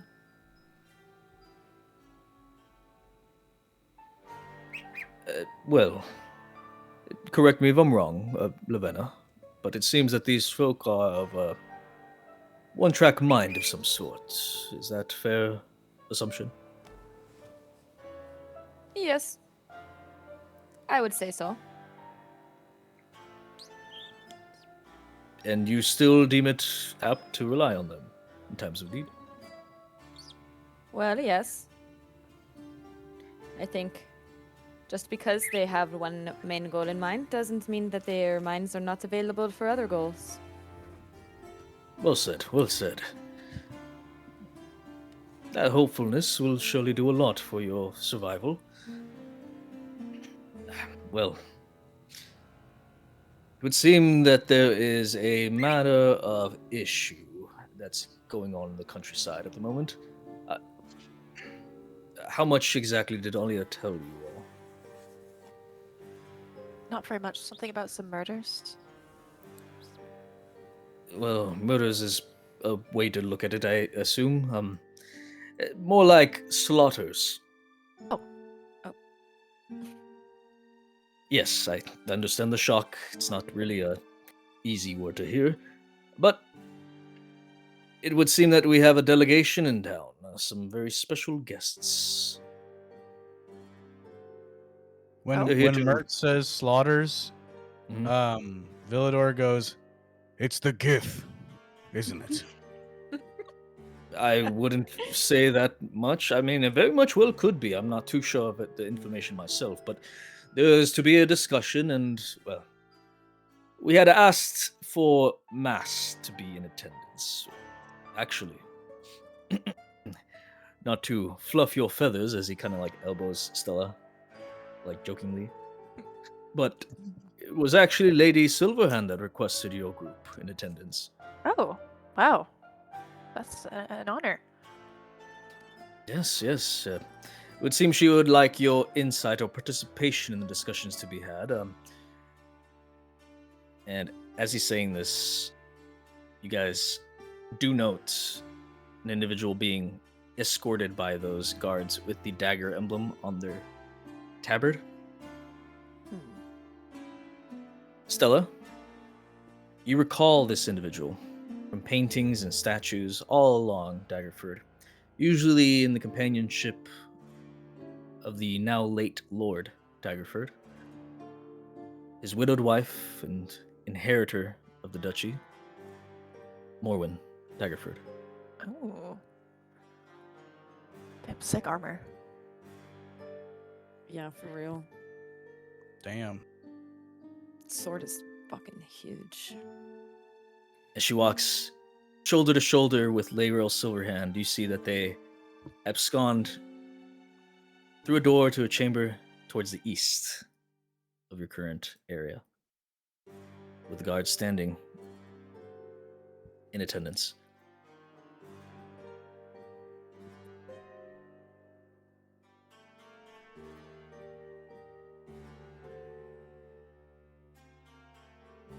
Mir looks at you all and says, "Yes, well, I guess it's not really apt to say things in these sort of circumstances, given the confidential nature of the information. We don't really want to create a public outcry or panic, as I'm sure you understand. But I guess I pose the question to you, Stella. I'm familiar with your resolve, the resolve of your former party members, but can you vouch for these three? Oh yeah, Oh, of course. Sorry, 2 new members? I'm not sure what to make of you, Selene. I must be honest. You look different.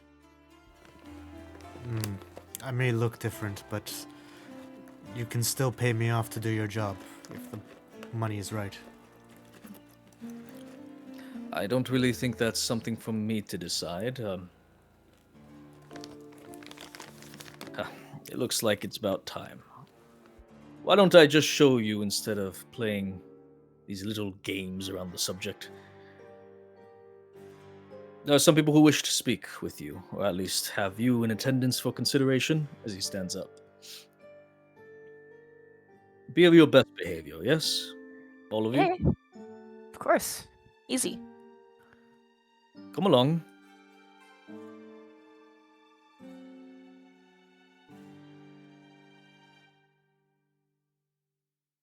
As he approaches the door, he says, I seek entrance into the council. I have the guests of honor in attendance with me. Oh. Guard looks at him and looks at the rest of you and says, That's not mass. One is. Who are the rest of them? He says, My good man, would you really deny a masked lord from the council chambers? And kind of looks at the rest of you up and down disapprovingly and says, Apologies, my lord. Right this way.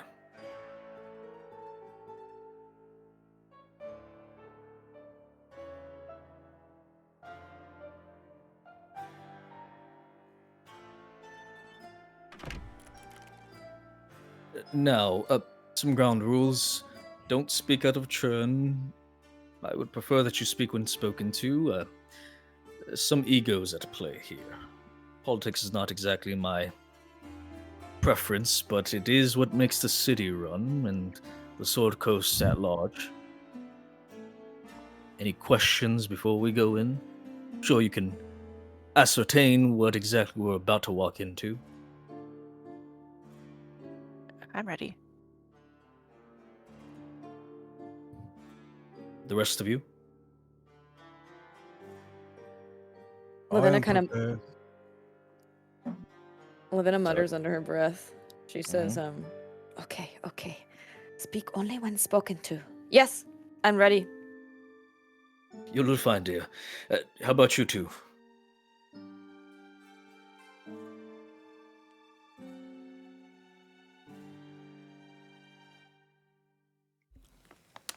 Philidor, Selene? Selene he'll just nod. Oh, I said, yes, I am prepared. All right. Take the seats at the front. Whatever is open.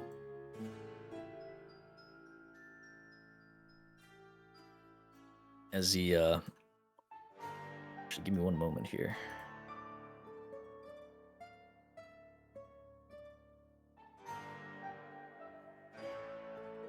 Okay.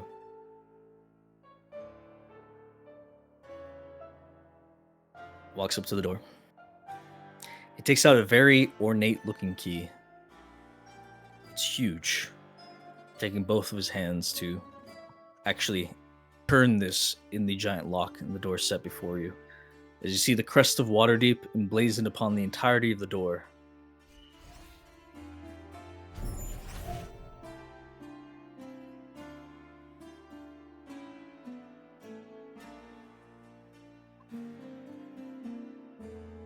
Is the door big or just the lock? Big door. Double door, double door. Okay. As you all walk in, you see robed individuals. Masks. All uniform in height, stature. Almost copies of each other as they're all congregated, speaking. And in this group, they take note of your entrance, each and every one of you. While eyes are not visible, the casts of aspersion and doubt are directed towards Mert's direction in particular. As the magical ward of the door closes behind you and seals shut, a glow creating a barrier seemingly impenetrable. No entrance or exit. As Mert motions to the 5 seats at the lowest rung of this amphitheater of some sort.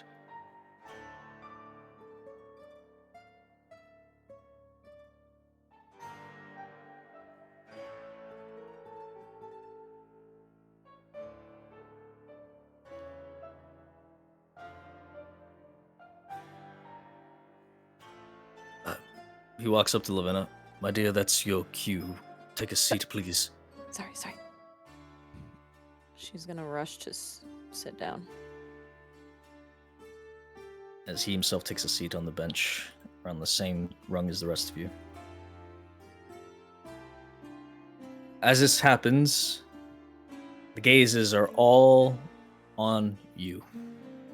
As you feel watching over your shoulder, the individuals before you at the base of this small outcropping, this dais, raised rectangular dais in the center of the room, of which you're looking facing towards the center of the amphitheater. Lady Laurel Silverhand speaks with Duchess Daggerford in hushed tones as she raises a hand. And in doing so, these robed individuals, identities concealed, begin to make their ways to various benches.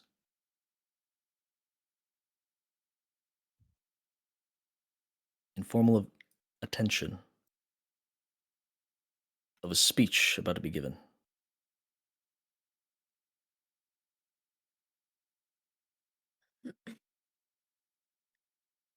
Are any of you saying anything at this time? Boo! You all suck! Boo! That scared Down with the shit government! Damn. Nope, not saying anything. out of me. Boo!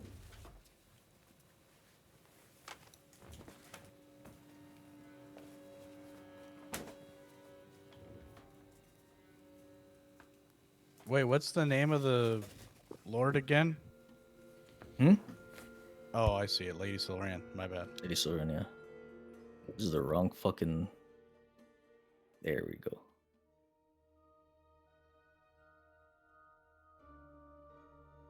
Okay. Lady Silverhand looks out to the assembled council as she says, Masked Lords of Waterdeep, we are in attendance in special receipt of a delegation from Daggerford. Our guests here have been asked for their ears and potential compliance with whatever we may deem necessary for the course of not just Waterdeep, but for the Sword Coast at large. But it is not my floor to take. Please. She nods in deference to Duchess Daggerford. She steps forward. Looking out at the crowd, silent. She eyes the four of you warily. She begins to speak. The great chamber of the masked lords of Waterdeep you find yourselves in, now heavy with silence at this special delegation.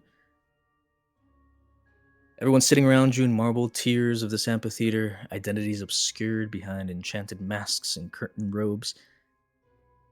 Everything stands open as Morwen Daggerford, travel-worn, stern-eyed, and composed, despite the strain plainly visible beneath her plate-armored poise, carries her voice out clearly through the chamber as she addresses you all. She says, My lords of Waterdeep, I thank you for granting me audience. I come before you not merely as the ruler of Daggerford, but as a sworn vassal beneath Waterdeep's protection and fellow member of the Lord's Alliance. For generations, our banners have stood together against goblin-kind raids, pirates upon the Desserin, and darker things that crawl from the High Moor. But what now stalks our lands is no common threat, as I'm sure you've heard. For 5 months now, settlements along the Delenbir have vanished. Not raided, not burned by brigands, erased. Y'all begin to hear murmurs behind you. She says, Watchtowers along the tradeway collapsed inward as though crushed by some colossal force. Reports of entire herds carried off in the dead of night. Small settlements left abandoned save for furrows gouged into the earth and stone blackened by flames. 10 days ago, the hamlet of Julcone ceased answering riders. Last month, Refugees from Uluvin swore they saw a shadow pass over the moon large enough to drown the stars and consume Seyloon herself. She pauses. The words begin to settle. There are whispers spreading through every tavern and fieldstead from Succumber to the Mere of Dead Men. We assume the worst, yet hope for the best. But our fears only point to one thing. Conceal has awakened. You begin to hear the whispers and stirring raise behind you throughout the chamber. Lady Silverhand, she calls out and says, "My lords, please, your attention, composure." The ancient name uttered from Duchess Daggerford's mouth creates unrest. She continues and says, "The doom of the mere, the sleeper beneath the marsh, the worm who scourged these lands before the keeps of men were first raised from stone. I'd hope such tales are merely fear given shape by hardship following the Sword Coast's recent plights, but the signs grow too numerous, too deliberate. It's for such that I come now, not to ask Waterdeep for charity, no, but for this council to recognize the danger gathering upon its frontier before it arrives at your gates." And in that, the lord directly behind you, Selene, stands up and speaks and says,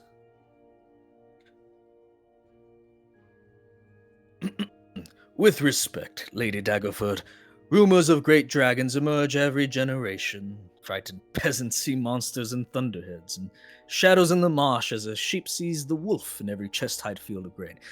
Are we to mobilize armies every time a cow disappears along the tradeway?" She says, "If it were cattle alone, my lord, I would not have personally undertaken the journey to stand before you in the flesh today. My riders found stone melted like candle wax, ballista towers broken in half, claw marks upon granite deeper than a man's arm. Do you mean to insinuate that I do not know the difference between panic and evidence?" And another masked lord in the back, second row, towards the southeast, steps up and says, "And what precisely do you seek? Waterdeep's obligations are not light. No. As we speak, our soldiers still assist Baldur's Gate in reconstruction following this absolute assault upon the city. Our coffers bleed into relief efforts from Elturel's fall, Neverwinter petitions for grain, Silvery Moon for engineers.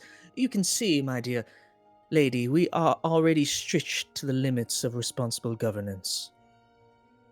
And with that, you hear murmuring of agreement start to coalesce in the chamber all around you.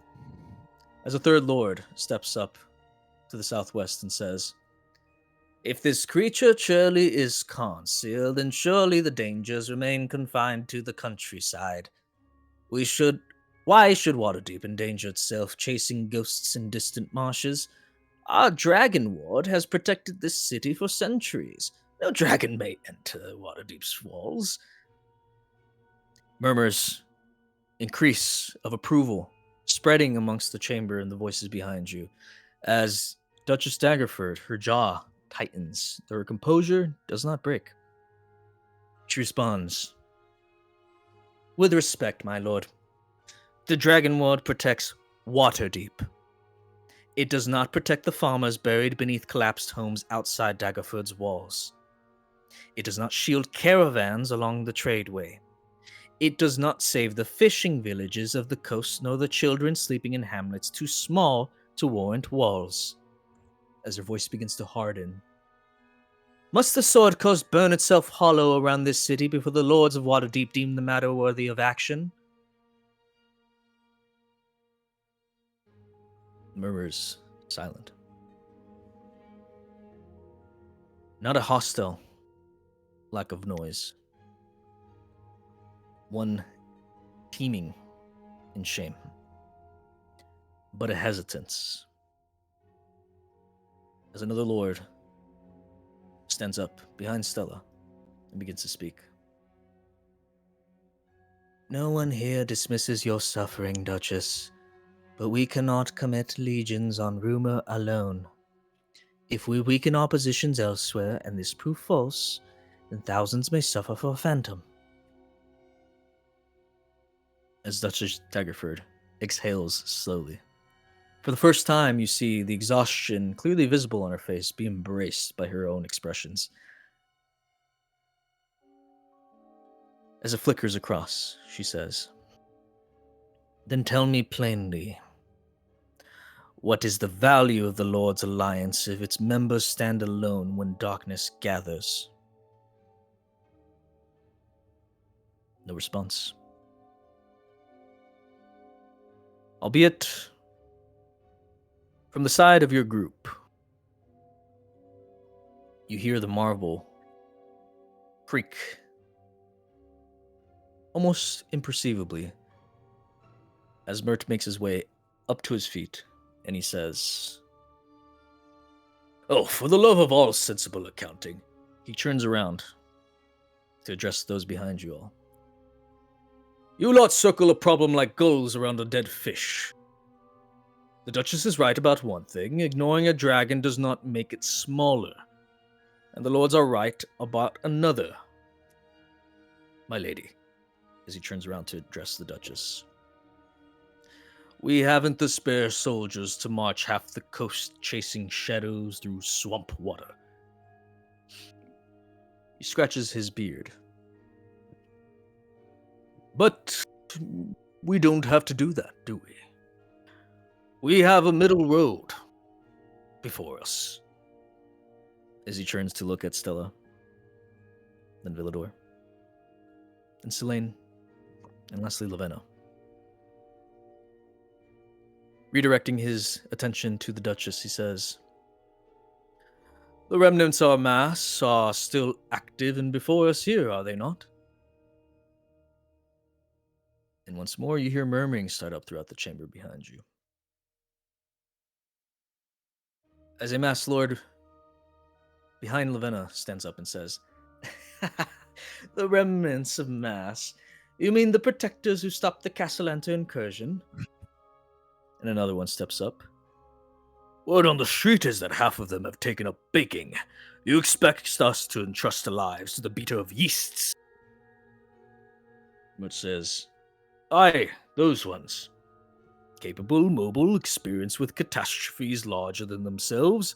We may not have all of them, but the things that do remain need purpose, and the coast, we need eyes.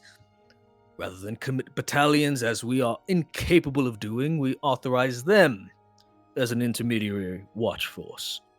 Give them the authority to investigate these sightings. Reinforce whatever settlements, coordinate defenses beneath Daggerford's banner. It's a small cost compared to mobilizing a formal, proper army. I'm sure all of you will agree, my lords and ladies." As Duchess Daggerford, silent, is studying him in the faces of all of you. Hope does not clearly flush across her face, but calculation does. And after a few moments, a realization. In an expert of epiphany, she says, "Nightstone." As the chamber hushes and is fully grabbed by her attention, she says,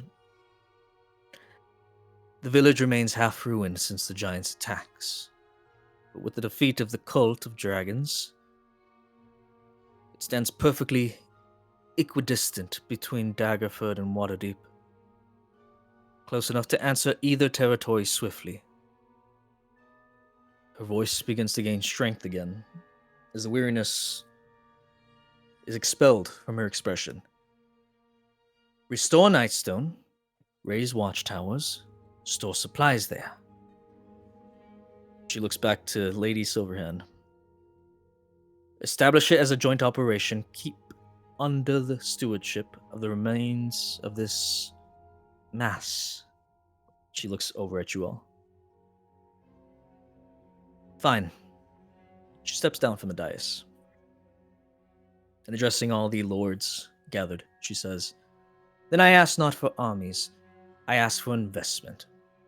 Stone, lumber, coin, give us the means to build a shield before we require a sword. If these fears prove false, then the Lord's Alliance gains a fortified waypoint along the tradeway. And if they prove true, then the Sword Coast will already possess its first line of defense."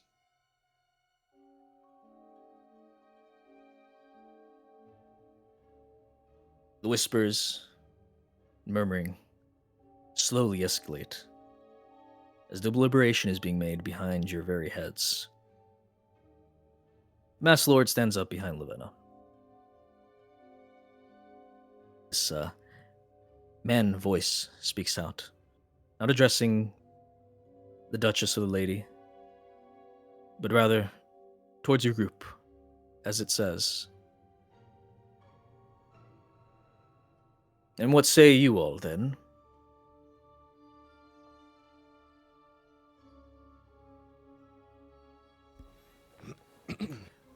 Why should we take over a fort if it's just going to get destroyed by a dragon? We have no ward.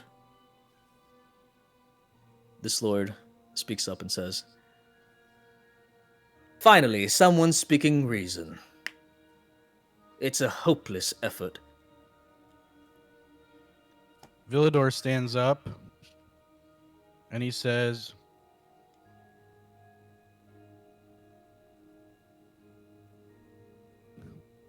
"My village in the astral plane was burned to the ground.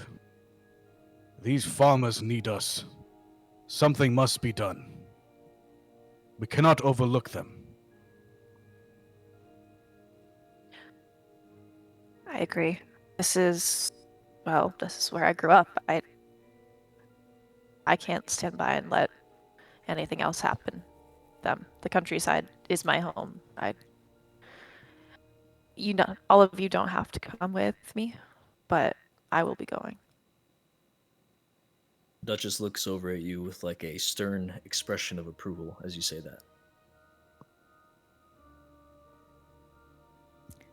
Lavenna is going to speak up and say, "And Stella is my good friend and companion, and I can't sit idly by while I know I could be helping."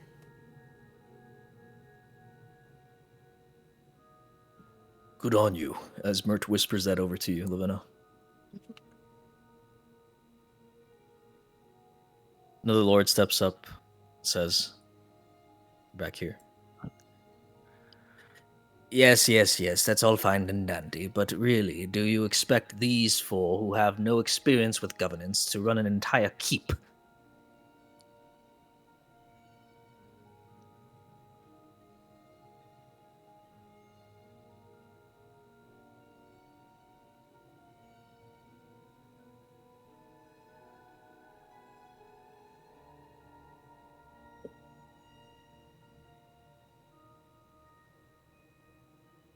Any responses?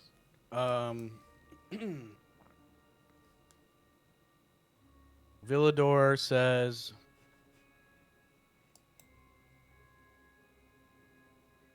"My grandmother was my village elder. She taught me everything there is to know about running a village. I can surely translate that into running a keep. Stella saved this city with the other mass members. There's nothing she cannot do. And with us by her side, I'm sure we will save Waterdeep." It's very kind. Villador, very good. Villador, I want you to click blind GM roll, if you don't mind, on the chat. On the chat. Mm-hmm. You see the chat Oh, I box found it, right above yeah. it? Go ahead and click that, and then give me a persuasion check, please. Persuasion check. Okay, thank you.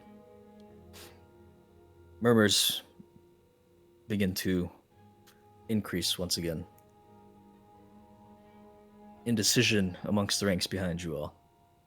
Another Master Lord steps forth and says,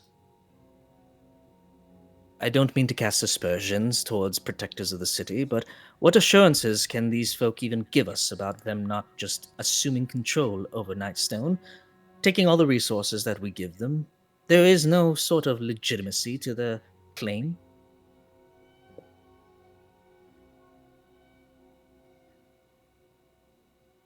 Sorry, my only interest is helping the countryside.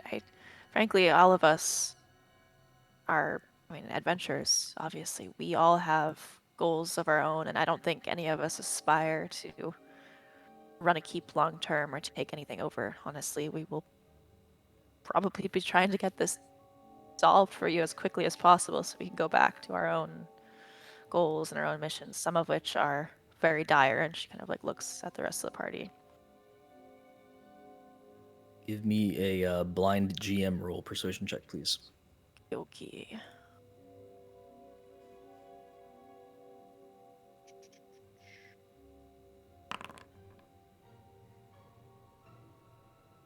Okay, thank you. Did I do that wrong? Does everyone see it? Nope. No. Okay, I see. You see it? You Yeah. see it. It's okay. Okay. Okay. As you say that, does anyone respond immediately afterwards, or? I say, it's true. I wish to revive my village and return to the astral plane. I have no interest in becoming lord of a keep. I only wish to do what is right. Another Master Lord stands up as you say that, Villador, and says, You see, it's right there. He is speaking as if he has his self-interest in mind about his own people. He does not actually care about the countryside or the Sword Coast at large. No. These people are...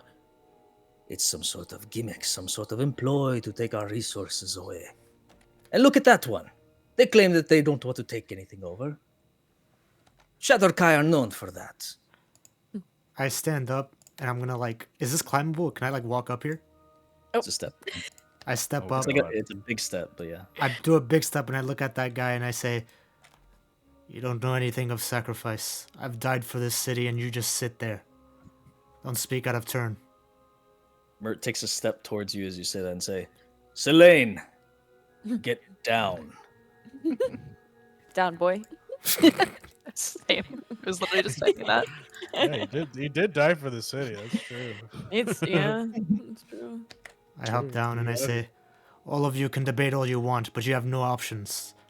You can either give this to us or watch every single city around you crumble to nothing, and you will be left with no friends. You'll be left with nothing outside your city, and the next time devils show up, you'll all die with it, because we won't be here to save you. So either you pay up, Oh my god. or you can shut up. Oh my goodness. Okay. Alright, fuck you. Give me a blind DM roll for intimidation, please. Yes, sir. Jesus. That was intimidating as hell. Alright. You hear murmurs interwoven with some small gasps as another lord stands up over here and says, You see that? He's frothing at the mouth like a rabid dog.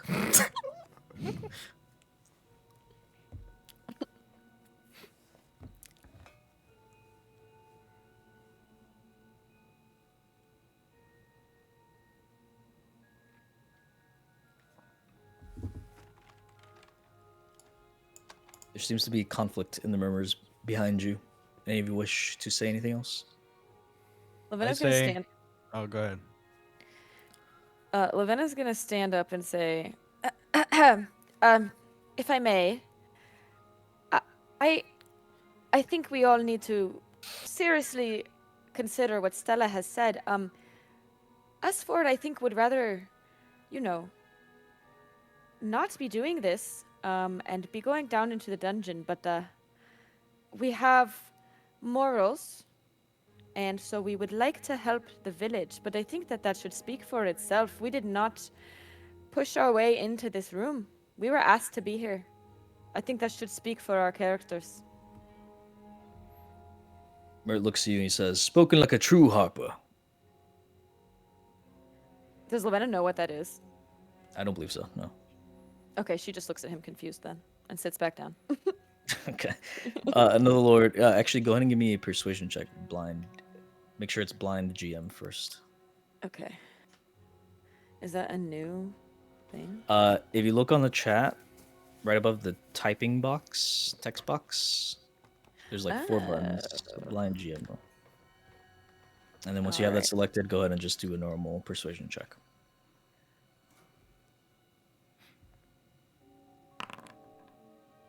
Thank you. And make sure that you guys toggle it back to public role afterwards. Okay. Another lord steps up over to the east, far back of the chamber, and says, "I say give them a shot. Why the fuck not? At least we won't have to actually lose Waterdeepian lives. That's good enough for all of you, I could assume, or at least I hope, right?" As he kind of starts looking at everyone around him. His murmurs begin to sound a little bit more favorable towards this plan. But there's still discontent in some of the voices.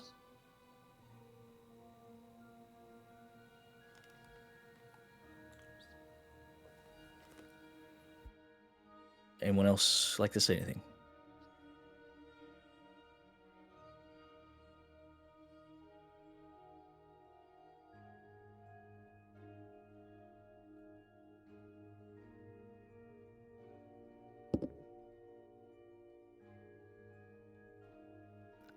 Hello. What do you want from me? Damn. So, Also, feel free to talk out of character if you guys wish, if you want to get like a group consensus. does anybody have history on what the hell's it called? Conceal? Conkle? The name they said? Yeah. Conceal? Yeah. I'll tell you right now. Conceal. Yeah. I'm assuming it's a dragon That's what it sound like. because of the claws in the villages. That is not Yeah. how I thought that was. Okay. Yeah, they said it was a Oh, worm. what on but they didn't earth? say dragon. No, the spelling I didn't think it was like. Conceal. Oh yeah, whoa. There's a lot That's of not what I expected. extra R's in there. Yep. Conceal or And this is how Sorry. this is how I spelled it in my notes. I was really wrong. Conceal. Carn Cyril. Conceal. Carn. Oh, Carn Cyril. There's an Like R there? sear? Sear? Like searing, you know? Sear, I Searing. hardly. Alright, and then L at the end. Cyril. What the Cyril. Carn Carn Cyril. Conceal. Corn. I'm just gonna call him Corn. Oh my fucking god. Corn. Oh my Corn. That works for me. No!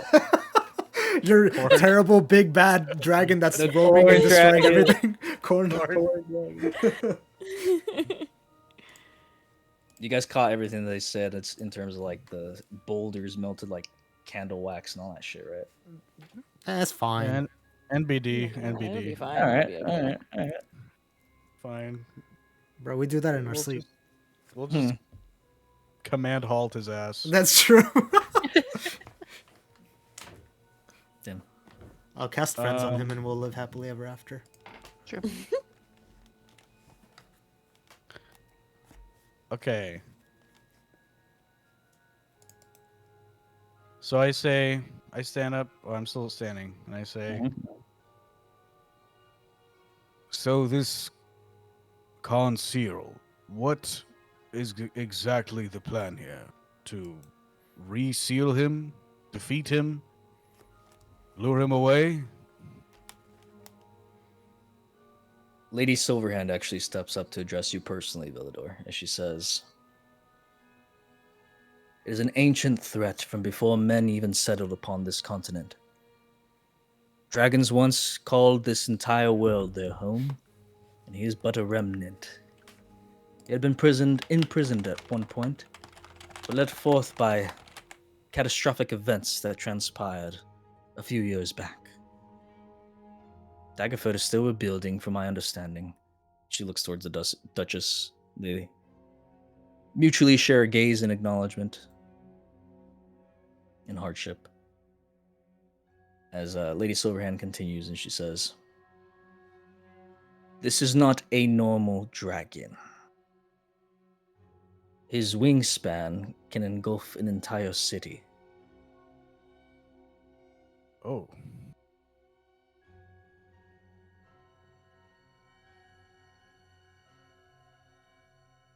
Modern Is there any... dragons most are familiar with are offspring, far, far, far generationally removed from his ilk.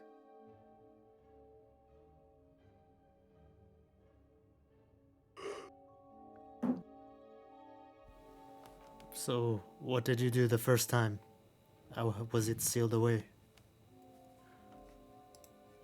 Duchess Daggerford looks to you, Selene, and she says, "It was not sealed by our hand. We were entrusted with his imprisonment and safekeeping of a vessel. A clay phylactery of some sorts. While not a lich exactly, he seems to possess some sort of power akin to one. His soul is unending. This vessel he was inside of shattered upon his escape. Something inherited from the old elven kingdoms no longer inhabit any known corner of this realm. They were among the first to inherit this land after the dragons fell. And it is by their hand, and one can only presume their god who has long since abandoned them.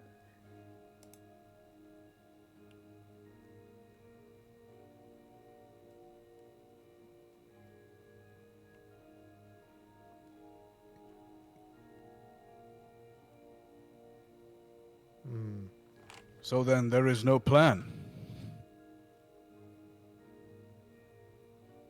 Another Master Lord steps up and she says,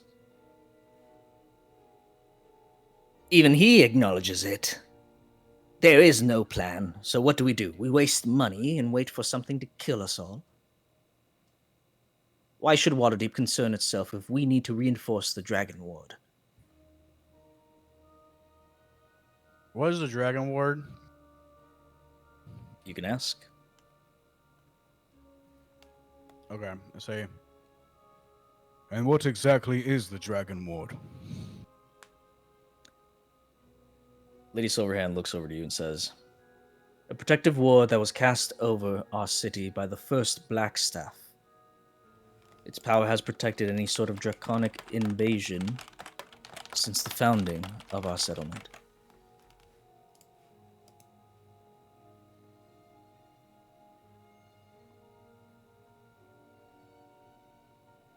And we think this Dragon Ward will repel this monstrous dragon. Mert says, "Well, that's the theory, at least. It did hold up its end when the Cult of Dragons attempted to invade the Sword Coast and overtake everything, seating Tiamat upon the, political power scale. She wasn't able to enter the city, while Kotus, being mortals, could. None of her brood could. But this threat we deal with, it's not exactly the same." And what do you think this Khan's Cyril is after? Just destruction? Duchess Daggerford says, "It's unknown what he wants.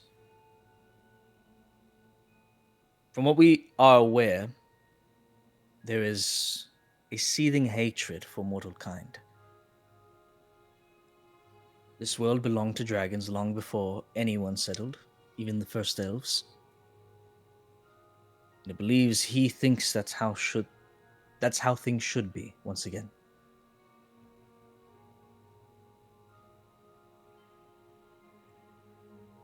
This first Blackstaff, how did they get this power? And can it be taught or learned? Lady Silverhand says, that is of the concern of Waterdeep. Such information is confidential. Hmm. So you'd Well, hide Selene, here. I think because Vajra is not in attendance, it seems to me that it is not possible. But she is not the first, is she? And I'm guessing she does not have the power. It's quite odd that you all come here to discuss something without wanting to share your secrets, though. The Black Staff is aware of all that transpires here today.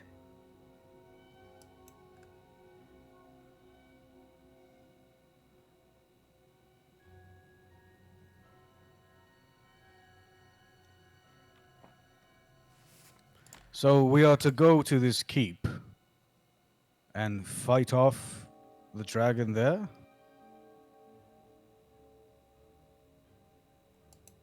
The Duchess says, we do not know where Conceal is, or even if he has indeed awoken. The evidence points to it, yes.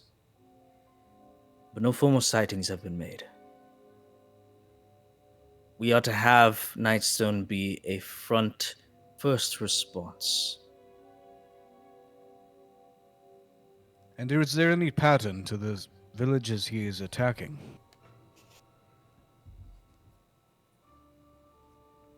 Not one that can be ascertained, unfortunately, at the moment.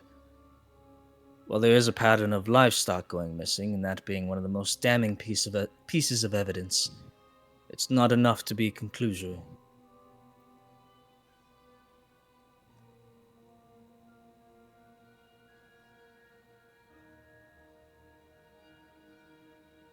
Well then, perhaps one step of the plan would be to put some livestock at the keep to lure him there.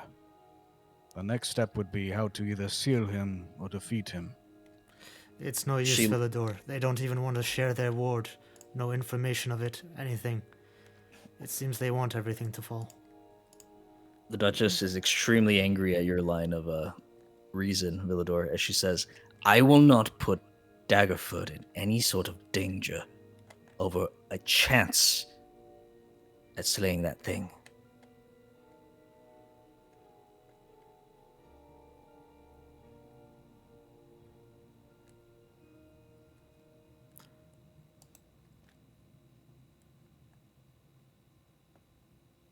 Well, Shouldn't we do something to walk get off. ahead of the problem? The murmurs continue all around you. And eventually, Mert steps up and says, well, we're certainly not going to achieve anything, my friend, by us all sitting on our fucking thumbs. As he looks out towards the chamber and says, I motion to approve the Duchess's plea for economic aid in pursuit of this reconstruction of Nightstone and the management of... Well, do you all have a formal party name?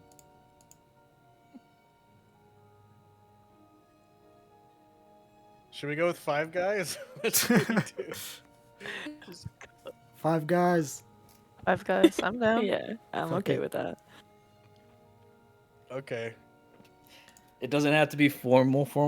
If you guys want like a working name while you guys do think of a real one, feel free to do so. But something that's like, a temp name is totally fine too. Unless you guys Go want to ahead, be Lavenna. formal, then let me know. Go ahead, Lavenna. Formalize Five Guys. Lavenna is gonna respond and say,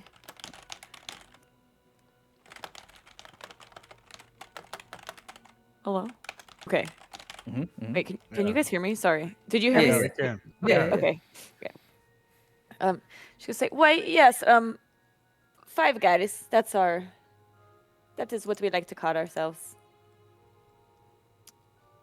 There are murmurs of disapproval behind you. Lavenna was eventually- really hurt at the disapproval MS sound. Lord stands up and says, 5 guys. half of them are women. And there's only 4. Well, no one said our name had to make sense, right? Mert says, Exactly. A form of subterfuge to throw enemies off. Clever strategy, if you ask me.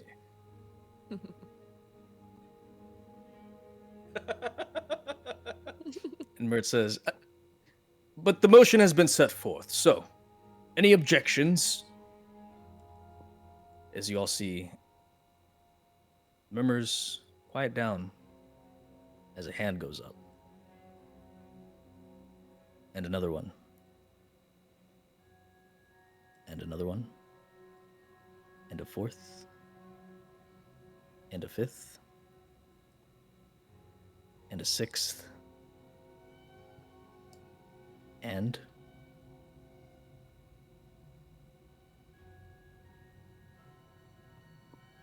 no more.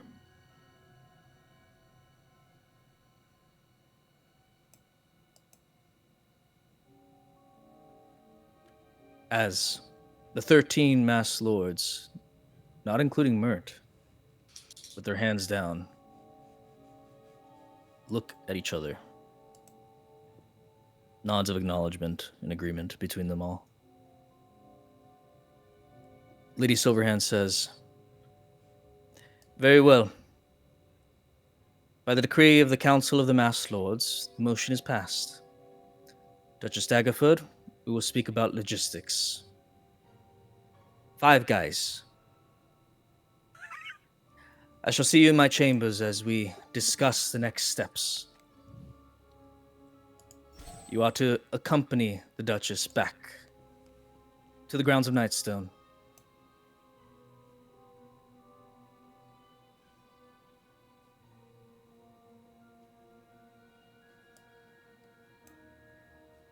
As she says that, several murmurs of disapproval happen as the Masked Lords all get up and start to walk towards the magical ward that the door is.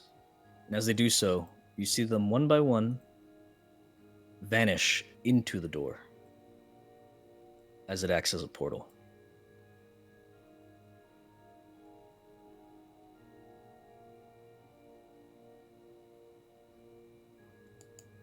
And as it occurs, Mert looks over at the rest of you and says,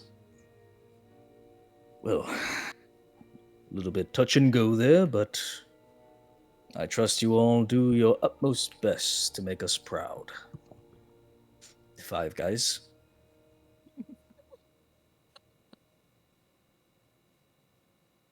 Yeah, you got it. And the Duchess says, looking at you all, My thanks, truly, and the thanks of my people. We have much to discuss. As she looks over at Lady Silverhand, walks down from the dais to meet you all. They make off for her chamber. And as they do so, we leave the remainder next time. Hmm. Oh, damn.